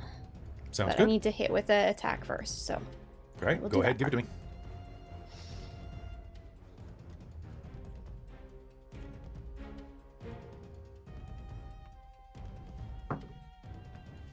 That is a 17. Absolute hit. Hit. Okay. Now, whip is only a d4, which is Plus your not a dex. problem. Yeah. Oh, I rolled minimum damage, but that's still a 5 damage. Perfect. Okay, and then the ensnaring strike part of this is they need to succeed a strength saving throw. What do you do? I rolled a 3, so even if this guy was the Incredible Hulk, you'd still get him. Okay. They are restrained by magical vines until the spell ends, which is concentration for up to a minute. All right, so magical vines are going to ensnare him and wrap him up. Okay, and while restrained by the spell, target takes a d6 of piercing damage at the start of each of its turns. Okay, we love it. So it either a creature restrained by the vines or one that can touch the creature can use its action to make a strength check against your spell save DC to free the target. All right, sounds good. So restrained, his speed is 0, can't benefit from any bonus to speed as And well. on his turn, we'll take a d6 of piercing damage. And attack rolls against him have advantage, and his attack rolls have disadvantage, and he has disadvantage on dex saves. Yeah, I would love to move out of the way, but You got I'll 2 still potential provoke attack of opportunity attacks. opportunity, and I don't really want to do that Okay, from the one by Trixxi. So I'm just gonna stay where I am. perfect. All right, Trixxi, you're up. Trixxi has a stupid idea. Those are the best ones. What do you got? Yeah, right. I'm just trying to. So disengage allows me to not take opportunity attacks at all, correct? That is correct. Cool. Trixxi is as a. Okay, so that is a bonus action to do that, and then. Actually, I can make it a 20 foot. While you're radius. doing this, I also just want to say this is not how I pictured this fight going at all, and I'm loving every second of it. I'm like, So- I don't know what's gonna happen next. This is great. I'm trying to get the wording of this because Please. Trixxi wants to cast a smoke bomb, Okay. aka fog cloud. So as an action, you can use this to cast fog cloud center on yourself without expending a spell slot. It equals lasts for a number of rounds. So does it stay with me? Like if I cast if I cast smoke bomb, does it move with me as I move, or is it just Okay, so stays fog there? cloud. So it creates a 20-foot radius sphere centered on you. It spreads around corners and so on. It lasts for a duration or until wind of a moderate, or so it stays in one location. Okay, cool. And with the thing where Gadgetsmith, I can choose if the radius is 5, 10, 15, or 20 feet. So yes, you could use your disengage, run in somewhere, drop a smoke bomb, and then leave. If you wanted to, because like you're basically Batmaning. Yeah, no. Yeah, because I center myself. Oh, frick. Well, I'm not leaving. You can't walk through enemy spaces, correct? Not without a feat that I wrote for Osric's Heroic Histories. So to get past into this room, I have to run all the way around these guys, correct? So you would have to go 5, 10, 15. So to get to the door, it would be 20 feet to get on the other side of the guy in front of you. Because you can move through Carrion space as a free action. Yeah, you're right. Oh, that's not true. Hold on. Unconscious guys. Isn't there a restrained guy? You can. Well, you can't move through the restrained guy, but the unconscious guy, you could totally jump on him and over. Me. So that would only be Oh, okay. 10 feet to get there. Yeah. Cool. Trixxi's gonna bonus action disengage, run in. So that is 5, 10, 15, 20, 25, 30. Perfect. She's going to run into the middle of the room. Actually, you know what? As she's running, as she gets about here, she is going to drop a... I can do 5, 10, 15, or 20. Let me see just radius how this works. Sorry. It's okay. It's a new class. Mm-hmm. Now I have to ask, really important. So it's fog cloud, so it's dense fog, heavily obscured. Heavily obscured. So blinding. Okay. Yep. Okay.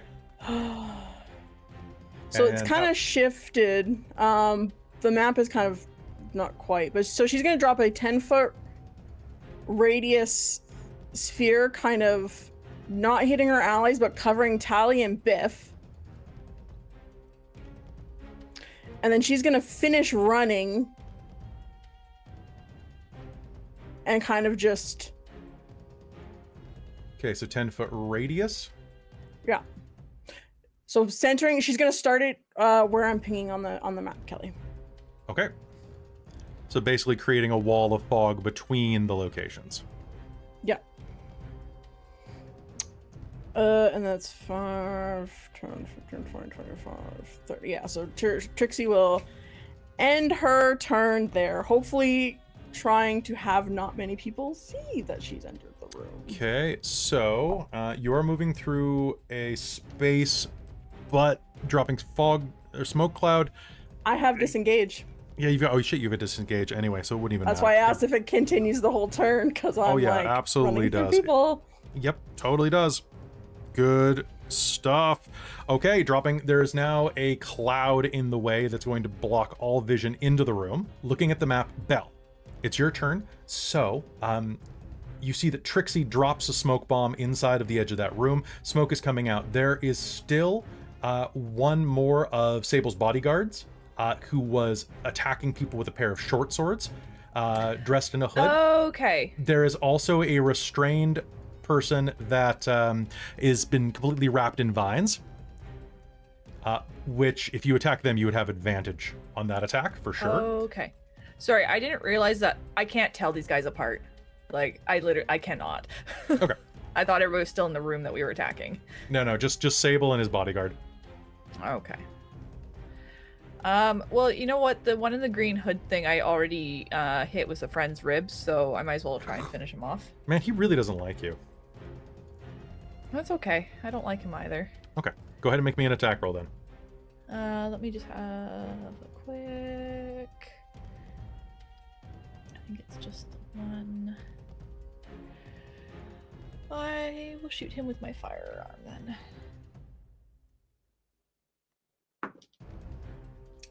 Yeah, no, I'm not hitting him. Oh no, what'd you get? Well, I rolled a 4.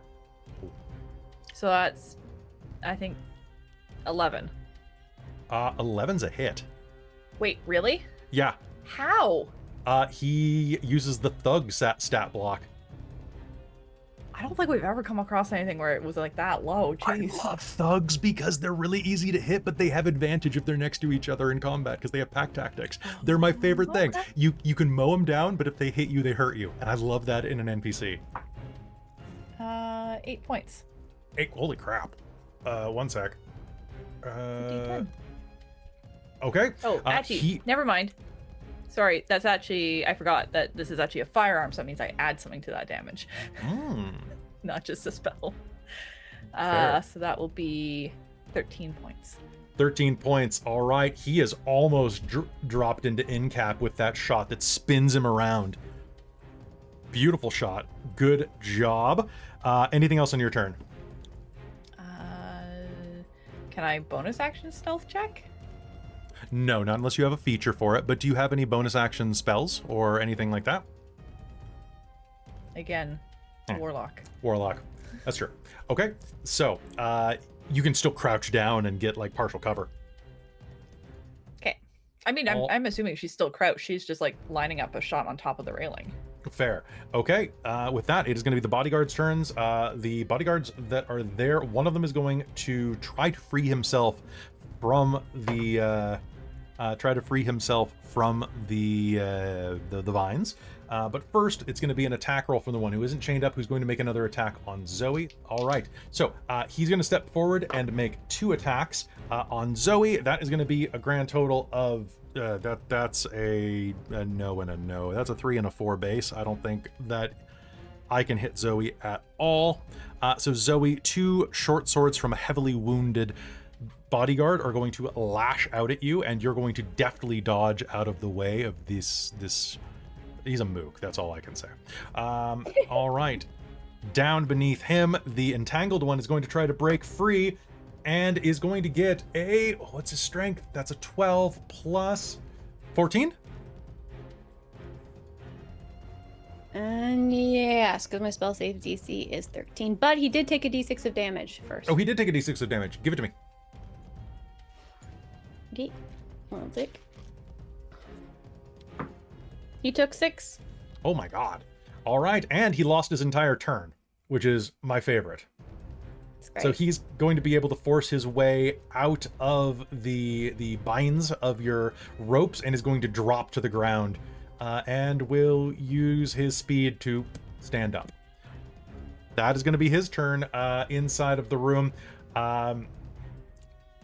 Biff is going to feel around for that Duma shotgun and is going to grab it off of the ground and is going to take a good look around, is not going to be able to see anything, and is going to... Sable, what do I do? What do I do? And I guess with the fog being as it is, Trixxi, you're still kind of obscured from your angle, so he can't really see you. I'm gonna make an intelligence check to see what he thinks he would do, and not very smart.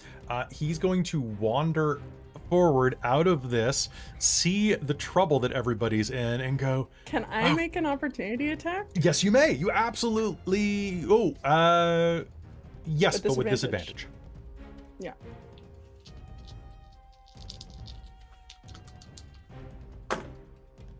Oh, I rolled a 16 and then a 5. So 5 plus... Yeah, you do have determination, by the way. Yeah, that's a... I have a 10. I will spend determination to make it a 12. That's gonna hit. Yes. Alright, that's gonna be 5 points. Oh, actually, put Fury of the Small on there. Oh my god. So... Ah, what the hell? What the hell's got me? It's some tiny piranha. Yep. Extra damage equals to my proficiency bonus, so I said 5, so 7 points. Oh my god, that's a hell of a hit. All right, that's going to... What are you doing with this? Are you just stabbing him? Punching him? No, it's her gauntlet. So she's just gonna, as he's running, she's just gonna like Ah, my sciatic. kind of, yeah, right in the kind of the backside, give him a little punch. Right, punch him right in the ass, and he's just going to be limping. Yep. All right, so he's going to come out. He's going to aim, and seeing... Oh, there's a Warforged here. That's scary. I'm going to shoot the Warforged. Yeah, I'm big and I have a big gun. So that's Okay. why. That's going to be... Oh my... Hold on, I got to check my rules for this. Sure. All right, Zoe, this is a Duma Slugger. Okay. But it's not an Honor Forge. I just rolled a 19 base, and I was making sure it wasn't a crit. It is not, because this is a much weaker gun, but is going to be a hit. That is going to be really low damage for this thing, unfortunately. So that's going to be...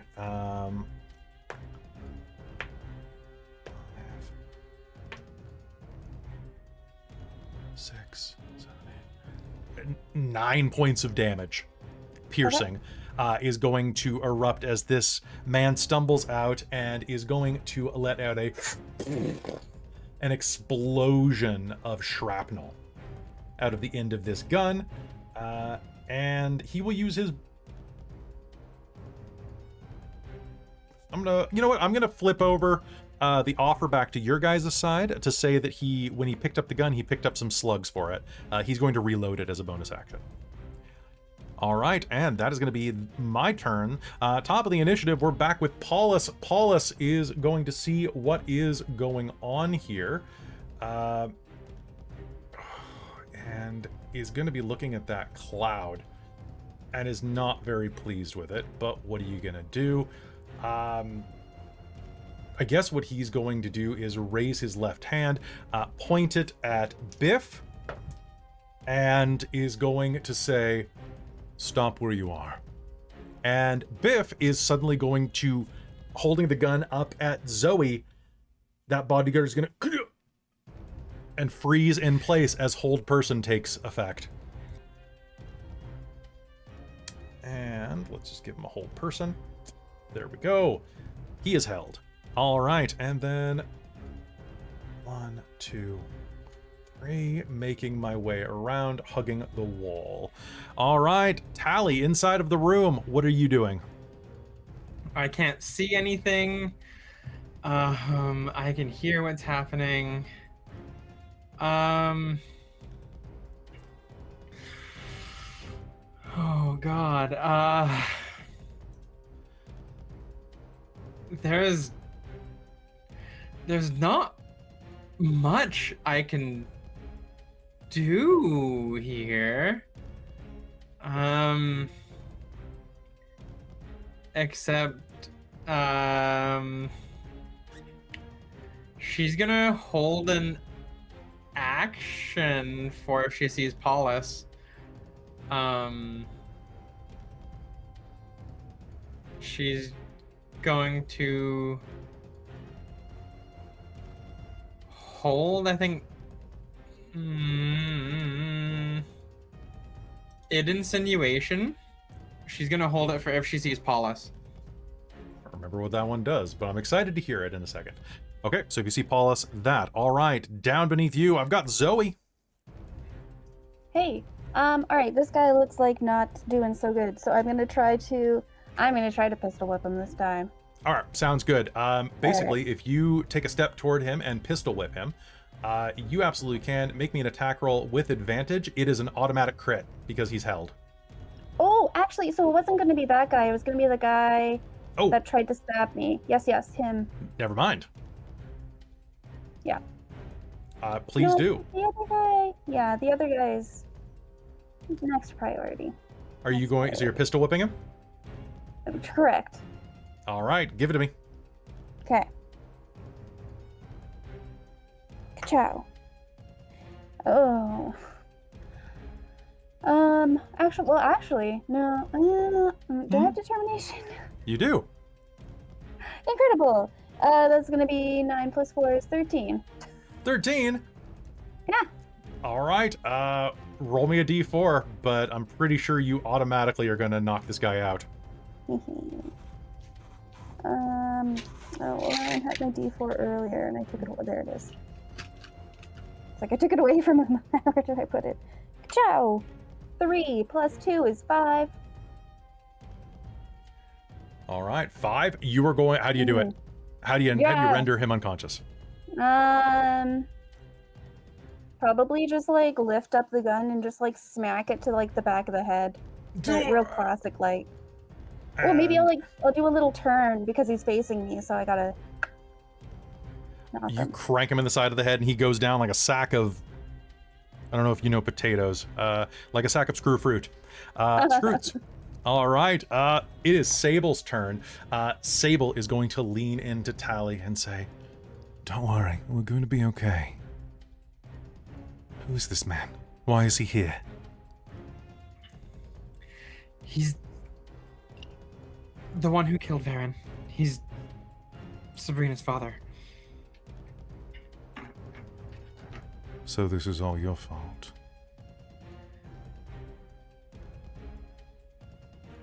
And am I able to hear this?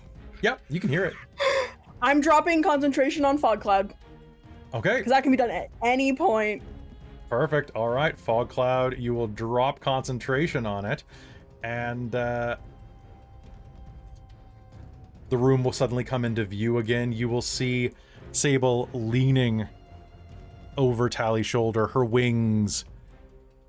Her wings actually going to, when he says that, her wings going to just like not consciously just like droop. Because she's just like she's a little bit stunned, and so yeah, her wings are gonna drop. All right. And as soon as he sees you, Trixxi, drop that, he's going to, you'll see that he had a gun in his offhand, and instead is going to raise it and fire it at you. Cool.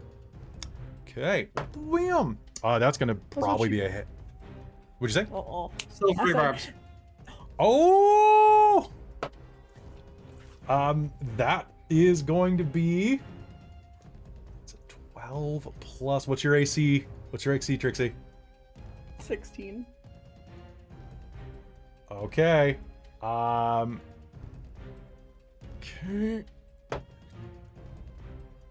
Silvery Barbs, that's going to be a 14. Yes! Who gets the advantage, Tali? Trixxi. Okay. Trixxi, you have a point of advantage. A gunshot erupts over your head, slamming into the wall next to you. It would have done a significant amount of damage, but missed at the last second. What do you think you're doing? None of this was my fault.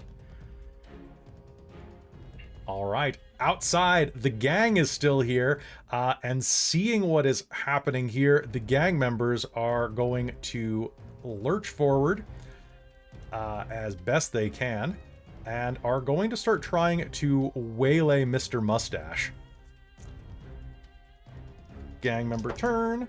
That is going to be a hit and a hit. Mr. Mustache is going to take 2d6 plus 2 points of... Holy crap. Mr. Mustache is going to take 14 points of damage. I rolled max on both. I'm going to make a shot from there. That's going to be a hit. I think Mr. Mustache is not in the fight anymore. One sec. That is going to be... Oh, he is. Oh, damn. Okay. There is the sound of blood erupting as a couple of these gang members surround the one that Carrion is in combat with, that she had just wrapped up a moment ago. And two blades are going to slash out, opening large chunks of flesh on the man's face and arms, and then a gunshot is going to catch him in the shoulder. He is half slumping to the ground, nearly dead. And that is the gang's turn. Carrion, you are up. So there's one in front of me still who is nearly dead. Okay. We're going to... And then there's one that is held. Okay. we're going to whip the one right in front of me. Okay, non-lethal or lethal? Non-lethal. Okay. I don't know. You can do Whip it good. whatever you want. That's gonna be a 19 to hit. That's a hit. Roll me damage. I keep rolling minimum on my d4s. Did you roll more than 2? Thankfully, I add +4 to it. He had 2 hit points So, left after that 5. barrage, so how do you do it? So I think she's honestly probably just gonna smack him with the handle at this point if he's that close. Sounds good. Just He is going to... bamf. And then there's another one right in front of, between, like in the doorway. Yep, that is Is that held what by I'm pardon me, that is frozen by a hold person spell. Beautiful. So I have advantage if I shoot them. You do. And if you Okay. if you walk up and put the gun next to them, it'll be a crit. Normally it's melee weapons, but it's a gun. Let's be fair. Yeah, we're doing that. That sounds great. All right, stepping over the unconscious body, you can totally go and make me a roll with advantage. It's an auto crit if you hit.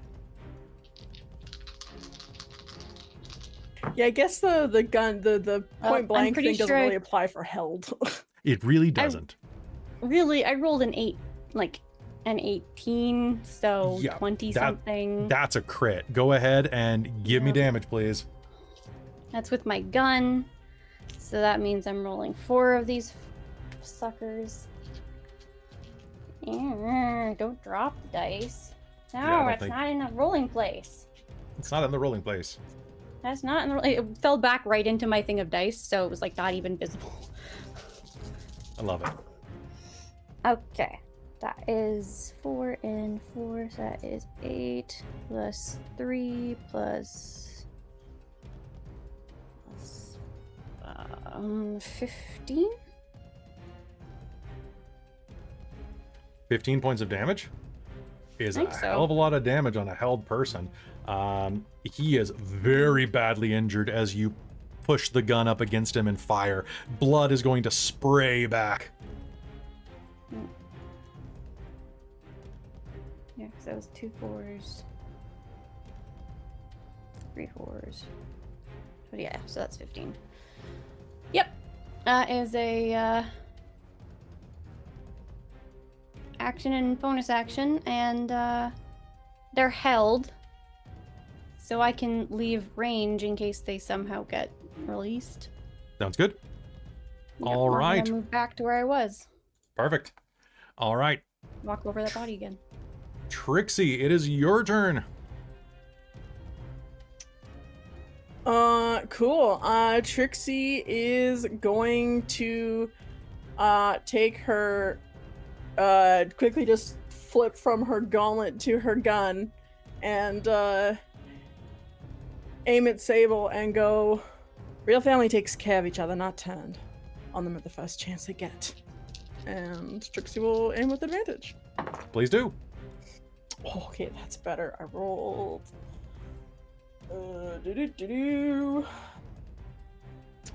19 to hit That's going to be a hit. Mr. Sable. Sable. All right. Give it to me.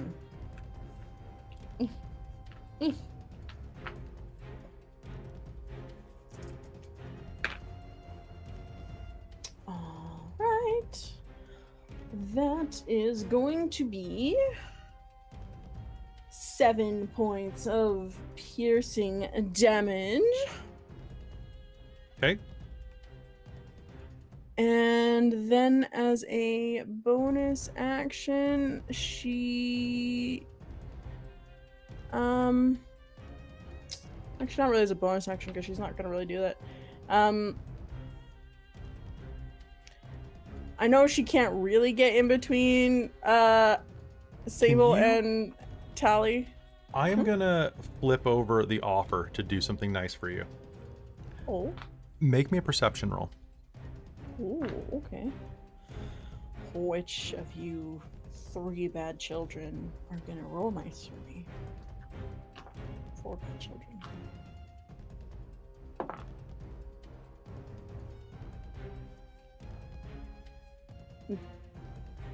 Bad.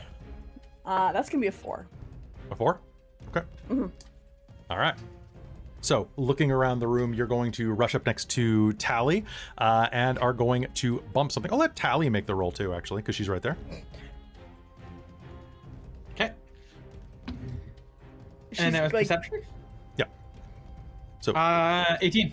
18? Okay, I'll tell you what happens in just a sec. Trixxi, go. yeah, I know she can't quite put herself in between Sable and Tali, but that's what she's trying to do, is trying to, like, small but protect. Okay, you're trying to Protect get in the Tali way from and her. offer a little bit of cover and aid. That sounds good. Yeah. So as Trixxi pushes you aside, you are going to hear something, Taliina'a. You are going to hear the sound of something hitting the ground, something made of metal and leather. The control collar hits the ground next to Trixie's feet from where Sable had removed it from you. So that is in play still. Belle, it is your turn. Now, Belle, you have a clear shot now into this room. I guess you've got partial cover from the frozen guy, so that'll be a +2 to Sable's AC. But Okay. Well, first things first. I think. Are you gonna mark him? Bonus action hex. Ooh. And then, yeah, I'm gonna shoot him. All right, give it to me.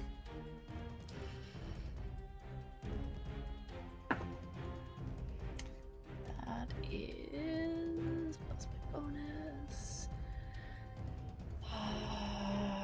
24. That's gonna be a hit. Roll me damage. Okay, so that's also with a d6 of necrotic. Perfect.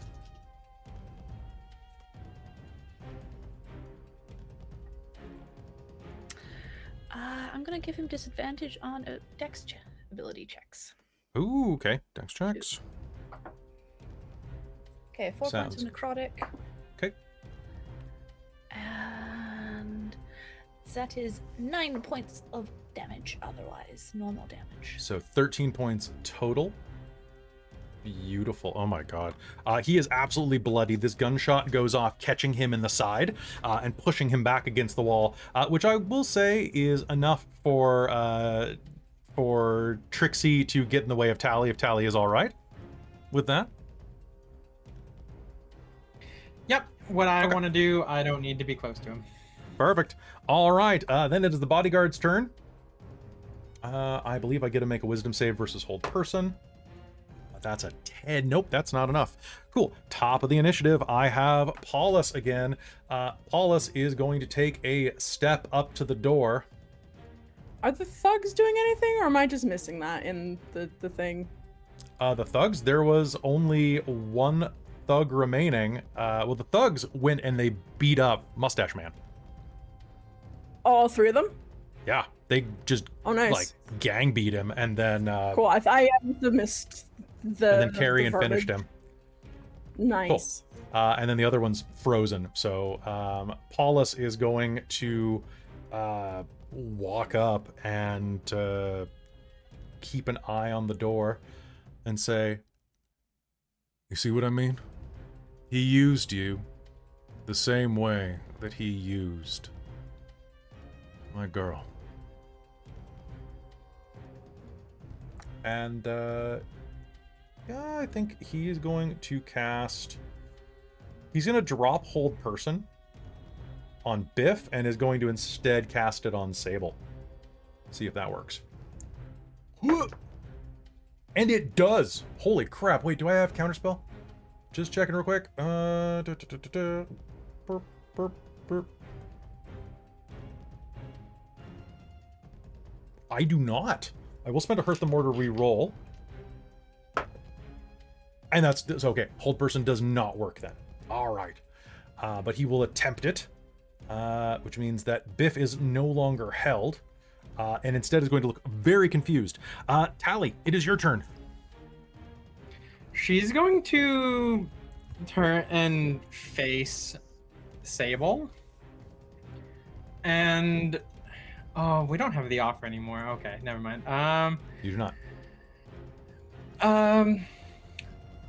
She's going to turn and face him, and she's going, you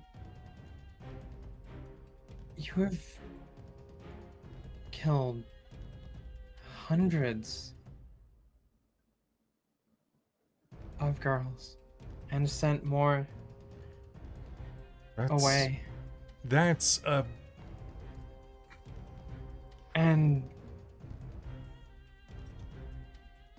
and she's going to use Dissonant Whispers all right. on him. Can you make me a wisdom save, please, Kelly? Boy, can I. Oh, actually, that's gonna be a 22. Oh, that's definitely gonna succeed then. Unless you silvery barbs him. Oh, I can actually. I'm gonna do that, and then I'm gonna. I can't give myself advantage on this, but. Yeah, because he's not a roll. All right, I'm gonna let you 'Cause he's pick not a roll. actually. Watermelon dice or bullet dice. Watermelon dice. All right, watermelon dice it is. Here it comes. Okay, give me the damage.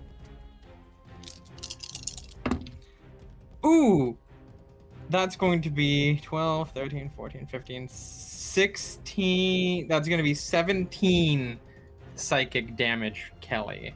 Okay, 17 points of psychic damage. He is going to start trembling and shaking. Blood is going to start pouring out of his nose, his ears, even the corners of his eyes are going to begin to rupture. As you see the capillaries in his eyes begin to vibrate violently. One of his eyes has gone red from internal hemorrhaging.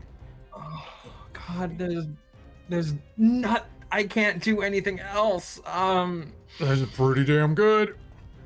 Yeah, but oh God, I wanted the offer so bad. Too bad. That what do I have as a do I have anything as a bonus action? Do I have anything as a bonus action? I don't believe so. I've got nothing as a bonus action.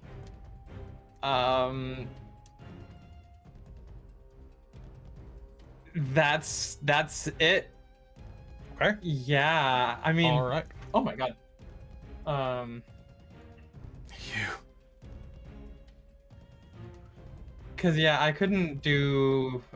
No, there's nothing. I'm grasping at straws here. There's nothing. Grasping at straws. And Zoe, it would be your turn right now, but I'm gonna flip the offer to take initiative over you, if I may. You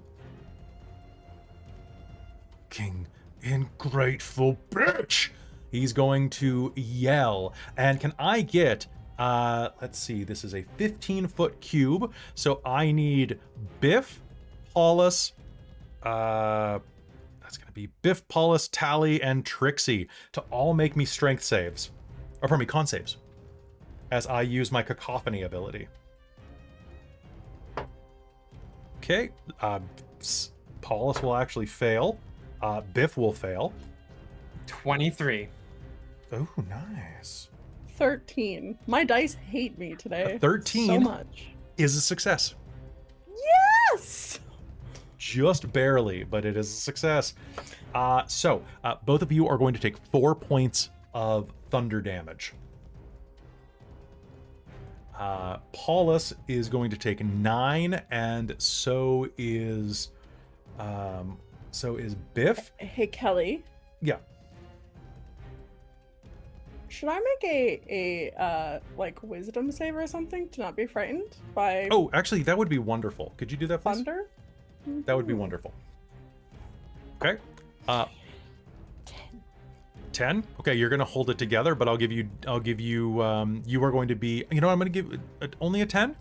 I am going to spend my drama bomb to give you the frightened condition, meaning that you cannot move closer or make physical attacks against him. Okay. So Paulus and Biff, the bodyguard, are going to be hurled backwards 10 feet by this shout that erupts outward with thunder.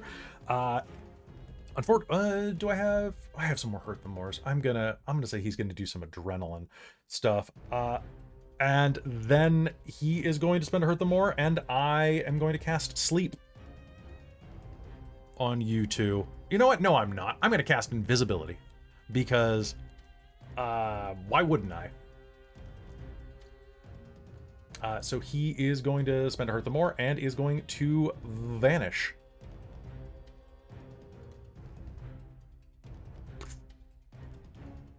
And it is going to be back up to Zoe. Zoe, you hear the sound of someone running. Oh. From where you are, you could totally see him vanish Hmm. into nothingness, and you can see a couple of footprints in the blood and soot on the floor. You could try to make an attack roll with disadvantage. Yeah, I'll give it a try. All right. Shotgun blast. Yeah. Mm-hmm.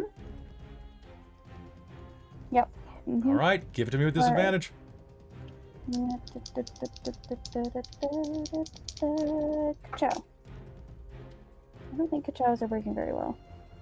But I actually just can't see. Oh, this is 17. 17. Hmm. Roll me damage. Yeah.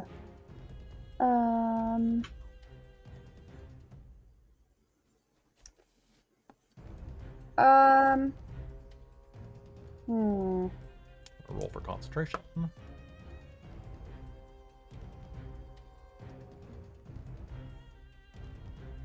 Can I decide to do something else? I didn't realize a thing. What would you rather do? Actually, no, that's fine. No, that's fine. Sorry. It's all That's good. It's all good. Ciao. Max damage. Oh my god.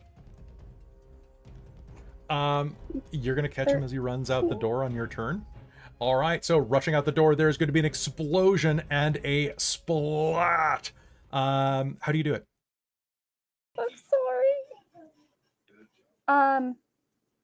Probably, yeah. Blindly kind of like listening and kind of, oh, you know what? I think that she's in a very stressful situation and she's going to, her head is going to tick to the side and her eyes are going to flash red as she kind of turns, like her sights are on it, shoots, and then then they'll splatter, and then they'll go back to yellow, and she'll kind of look confused for a second. As you look confused for a second, you're going to see that the man that you were told is Sable is lying on the ground, peppered with gunshots, bleeding from his eyes, lying on the floor. He's absolutely bleeding out. What do you all do? So he's just bleeding out right now, basically? He's bleeding out, like he is going to die within a round or two. So with that, Tali is going to come out of the room and go up to him. And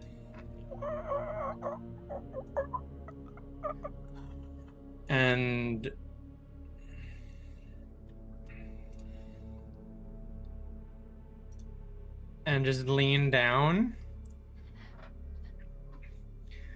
And kind of cover her and him with her wings and whisper,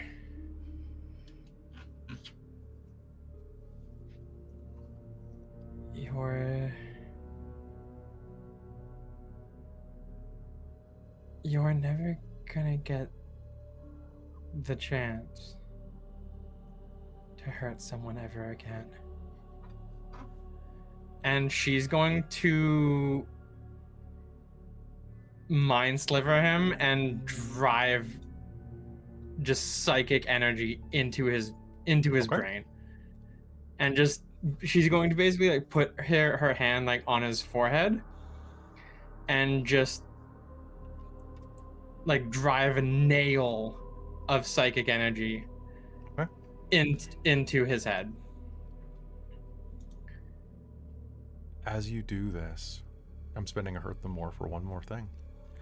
And that is that as you drive this in, as you scramble what remains of his dark, little, perverse brain, Sable Dreadwind looks up at you with blood-drenched eyes. And as he screams for a moment and tenses up like he's sitting in an electric chair, his body sags. And as the light leaves his eyes, you hear in the dome of your wings, "You are still nothing." And before you can reply, he is gone. She is just going to collapse, sobbing. So really quick, he's dropped to at least 0 hit points at this Mhm. point, not to mention the negatives. Yep. I move Hex to the father guy Okay, that can do that. sure, As far as absolutely. I'm aware, Hex is not a visual thing to anybody. No. It just happens. It's just, yep. I want to disadvantage his charisma checks Okay, in sounds case good. he tries to lie to us or something. He's gonna have a harder time persuading us of things. Nice. Carrion's kind got of a shake. Who would go first? Go. So, yeah, Carrion's got her gun pointing at Biff if he's still there, just keeping him in her sights, and is probably going over to like tie him up or something. He's gonna raise his hands and say, I just work here. I'm really hurt. I'm sorry.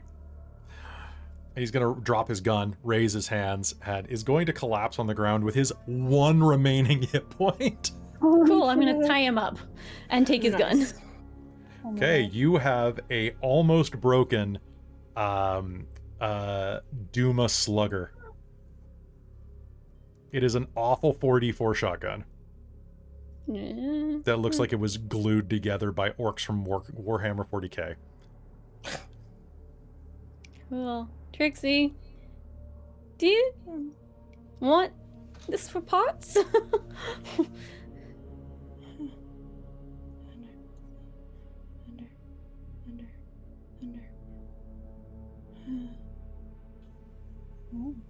You all look like Huh? you're in a bad way. Yeah.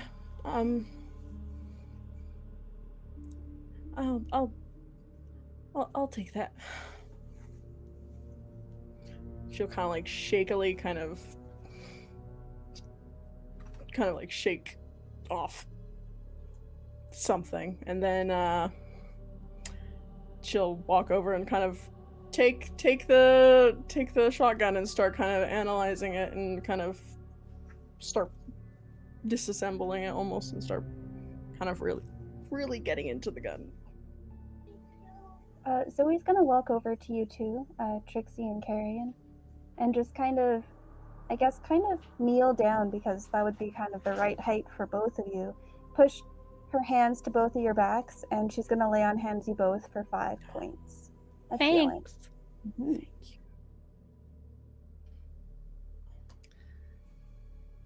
That's for you. It was a good fight. So Belle's gonna jump down from that little raised area and make her way over as well. Sounds good. If anybody is going to get in his way, Paulus will walk up next to Sable's body. I will.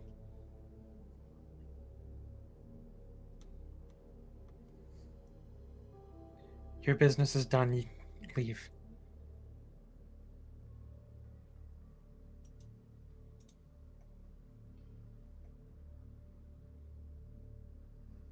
Make me a persuasion roll.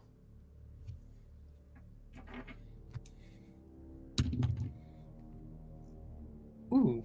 Okay, that's a 17 plus. I think I had 7. 24.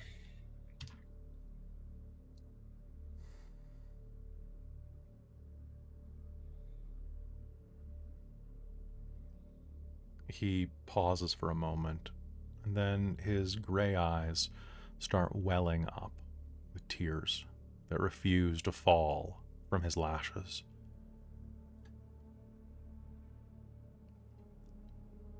Are you all right?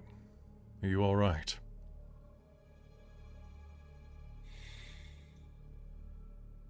I'm always all right. I always have been. And I always will be.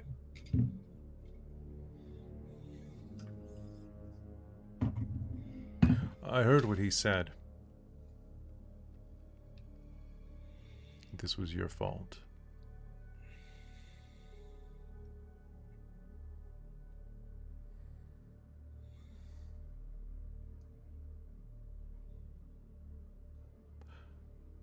You were a tool.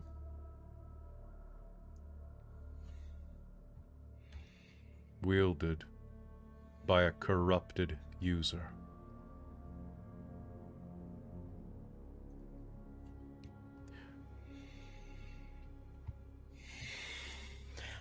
Hold on, didn't you just do that with her? And with that, she's going to flare her wings out and yell. I said, get out now. Just leave. All right. He holsters his gun in his belt, turns and walks past you, and as he does, he says one last thing. It's up to you to make up for all the damage he made you do. And then he will walk out, looking like a man who did not set down a burden when Sable died, but picked one up.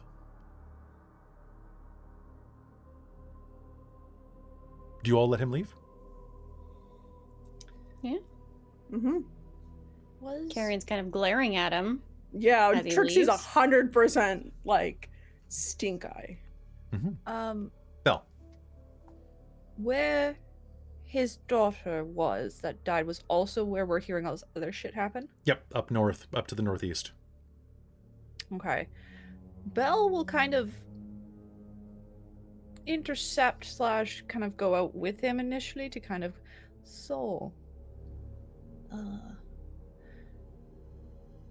apologies for your daughter and all. I'm brand new here. I got here like yesterday. Me too. Have you looked into anything that occurred where she was? I've been hearing things that have happened there. I'm thinking of heading up there next. I think we were potentially thinking of that ourselves.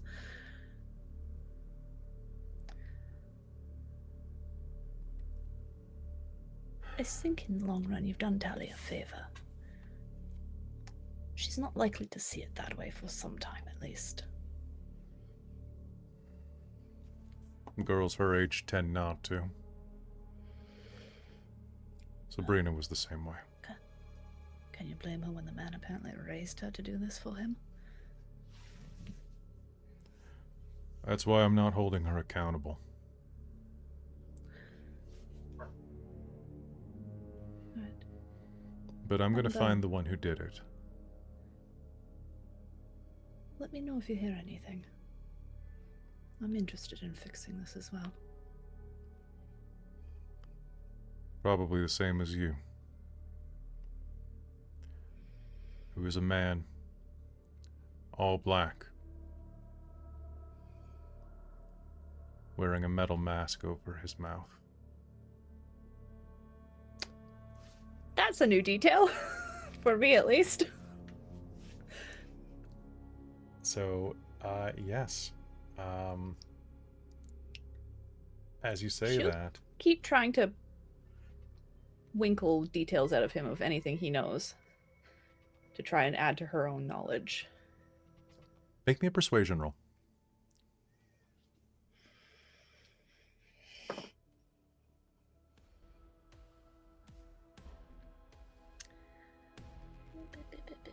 Where is that on my sheet?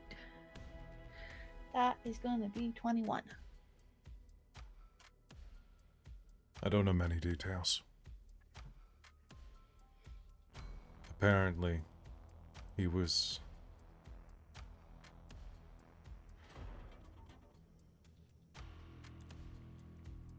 a man dressed in black, wearing a metal mask. Carrying a lot of guns.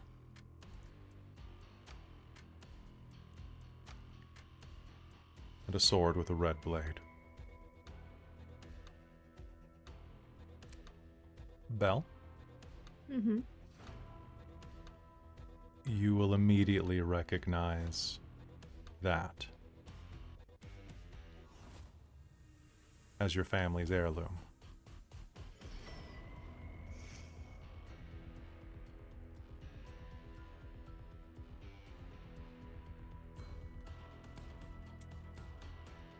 Well, that sounds familiar.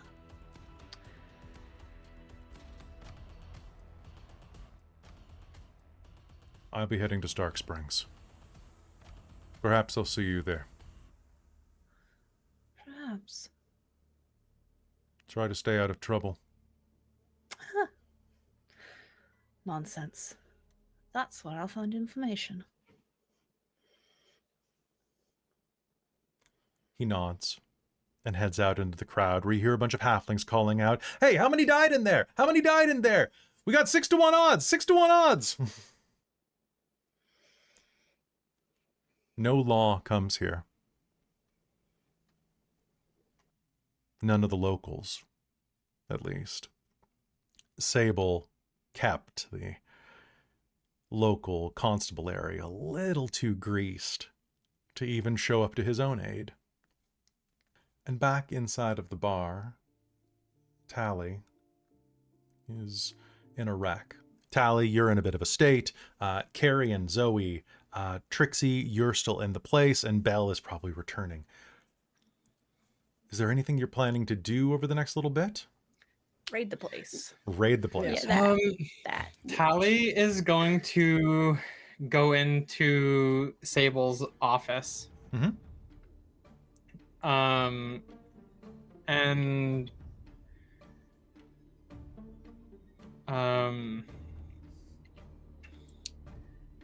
she wants to go up to she wants to go to his like main office safe, Sure. I guess.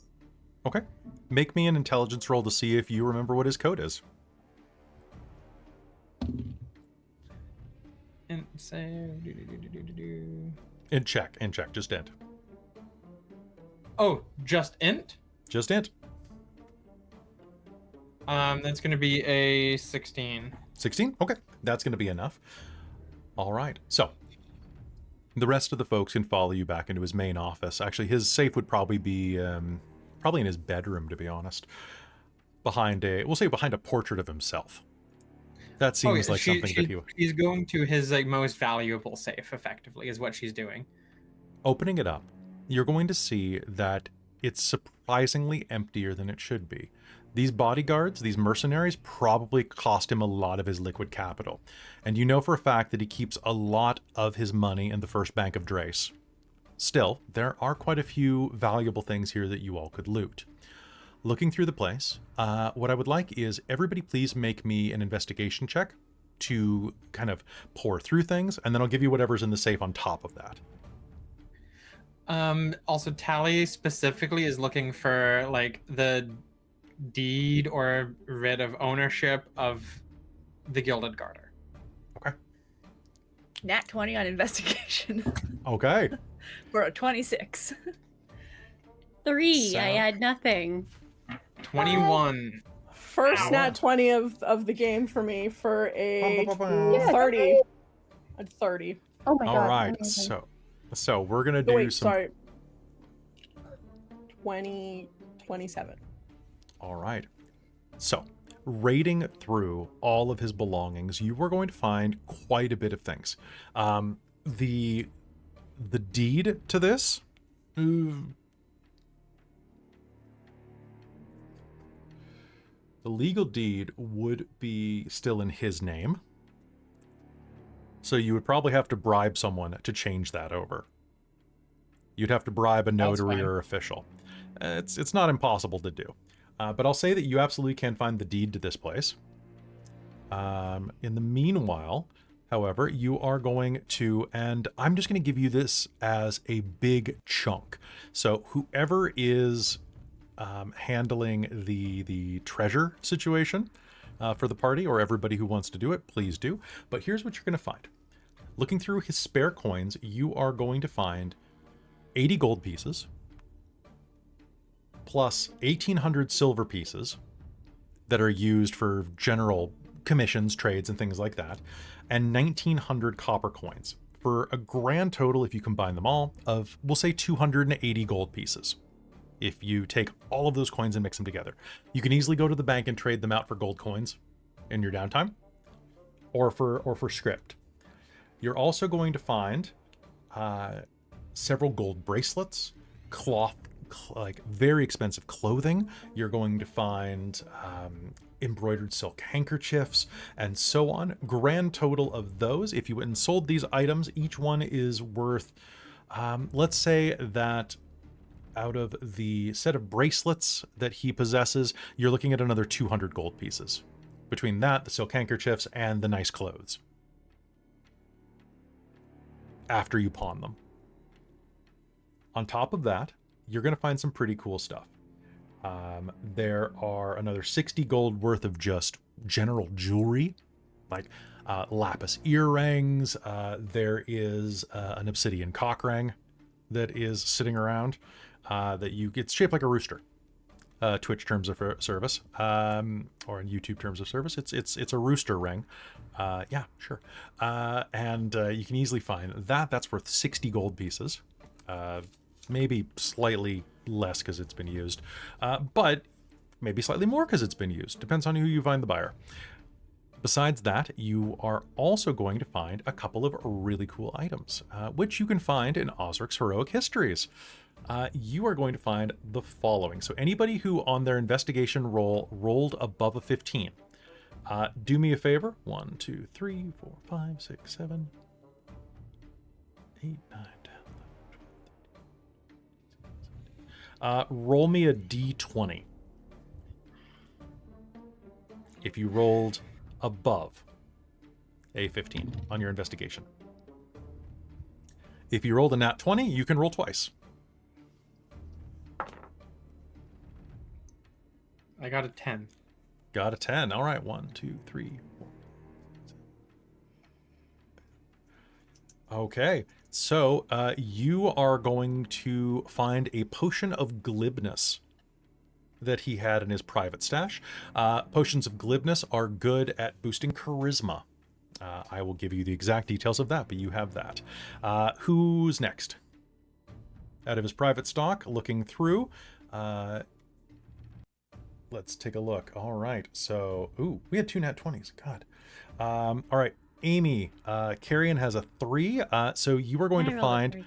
No. That was a 3 on my investigation check. Oh, Don't get okay. it mixed Okay. up.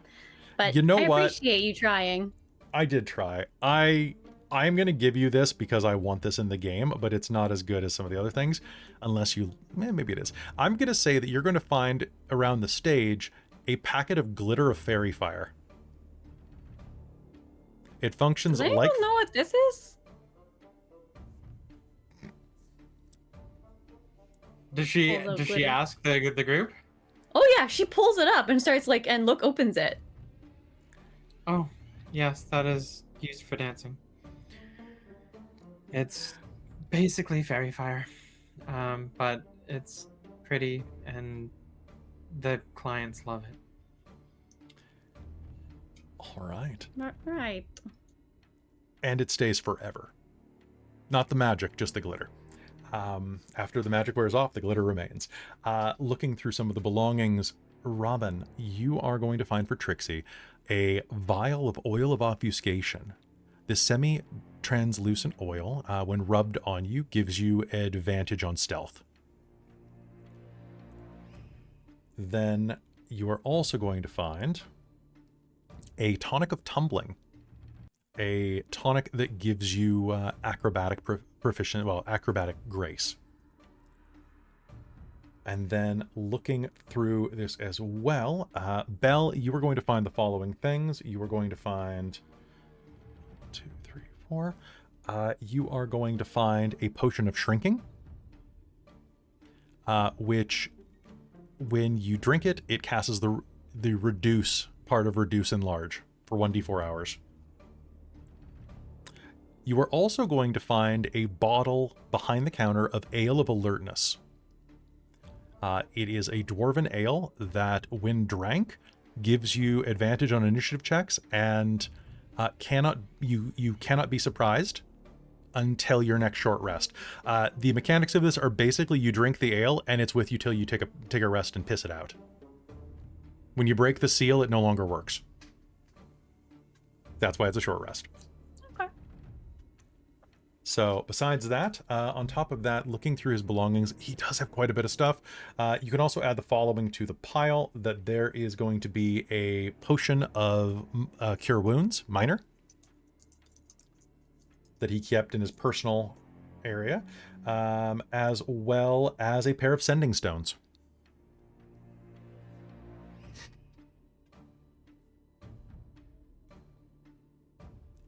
Now, as you're going through this, the rest of the gang is going to be turning the place up. You start raiding through it, going through all of his belongings, and about that point, can I get a perception? Actually, what is everybody's passive perception? I'm looking for, anybody have above a 15? I have a 15. That is all I need. You are going to hear the sound of someone yelling outside. The sound of people trying to disperse people. Your cop sense goes off. Well, I think it's time for us to clear out. All right. Sounds good. All right. Sounds Tali, good. you know how to get out the back door of this place. Yeah. Oh, so there is the back door. Of course there's a back door. The Okay. front door worked just fine for us, though, at the time. In this case, it really did. We'll leave, and then I want to see if I can get this changed over, and then if we leave town, I need to stop in again to my room. All right. I Heading- get the sense you won't be coming back here anytime soon, so perhaps anything you can't replace? Okay, yeah. I'll. Do you want any help? No, that's okay. The back door is down the hallway and to the left. I'll Are you meet going her with at the them? back alley. No, she's gonna go up to her room real quick. Okay. Look, I'll stay in the hall and shout if there seems to be a whole lot of company coming in. Thanks. I'll be outside in a minute. All right. What about the rest of you? Can That Trixxi was try gonna and lock package the stuff up door and to this go. main area? Just to give them like a little bit more time? Sure. You can totally try to like put some stuff in front of it and lock it or seal it with something. Make me a thieves tool check, or any type of crafting tools that you would like to use. I'll do thieves tools because I can do that.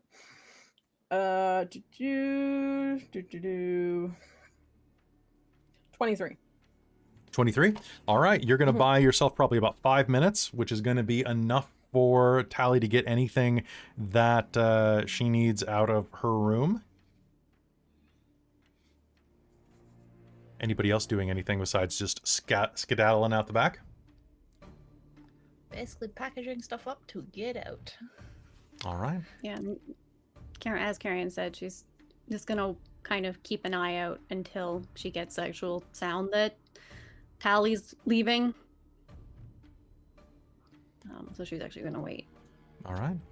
Tali, heading up to your room. It seems so empty now. So few things. A few posters, a playbill with your picture on it drawn. A couple of gifts from Sable.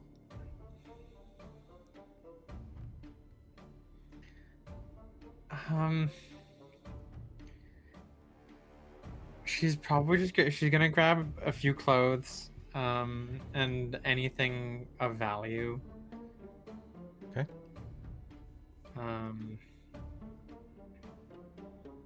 She'll take her playbill, Mhm. because that's actually sentimental to her. Otherwise, kind of goes back to a question that Robin asked earlier about earning any money. Would she have had any? Nope. Not if it didn't start with Nope. you. You lived hand to mouth. Perfect. Sounds good. So yeah, she's gonna take any, like, if there's anything in here of monetary value, she's gonna take it to sell. Okay. Otherwise, she's just gonna pack a few clothes and Head out the window. and head out the window. All right. You all end up meeting up back in the alleyway. Having left the place, just as the front door finished being banged open by the cops. If you listen closely, you can even hear the voice of that investigator that had been there for the murder the other day. But you're long gone. Where are you headed?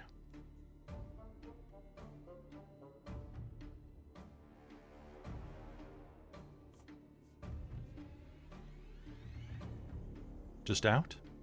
Probably back to our room to regroup, I think. Lunchtime. Oh, lunchtime does sound good. And I think Belle's intent is going to be to hit a fence as soon as possible. All right. After She lunch. wants the bulky stuff off of her hands. Yeah. What? If she says that, then I know a few places. Excellent.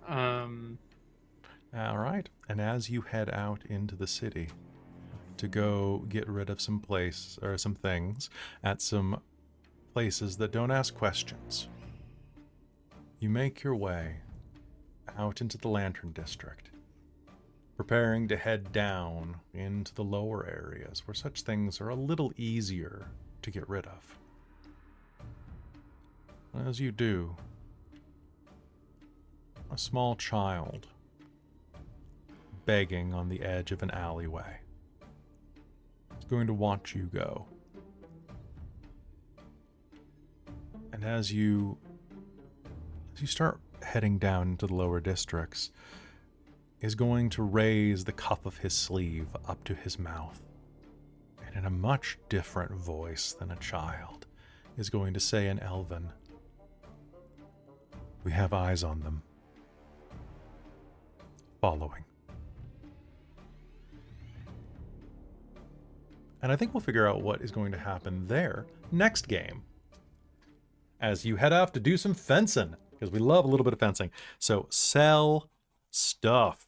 There you go, guys. You killed Sable. It only took 6 episodes. Woohoo! 6 Woohoo. episodes Feel too long. Truly rewarded. Yeah. Though Now, it was. one thing, can you remind me of Yeah. how big my frickin' debt was? 5,000 to, or I think it's 50,000. It's 5,000 to get out? 500 to leave, isn't it? No, 5,000 to leave. 5,000 to leave. Per. 5,000 to leave. But that's to Yeah. leave like That's the to whole leave. That's cauldron. not the debt for coming in. Yeah. Because remember, I've got a debt debtor's for me is mark. 50. Yeah, 50. I want to pay that fucker off real quick. Oh, it doesn't quite work like that. But we'll talk about that next episode when we get into the debt issues that you agreed to.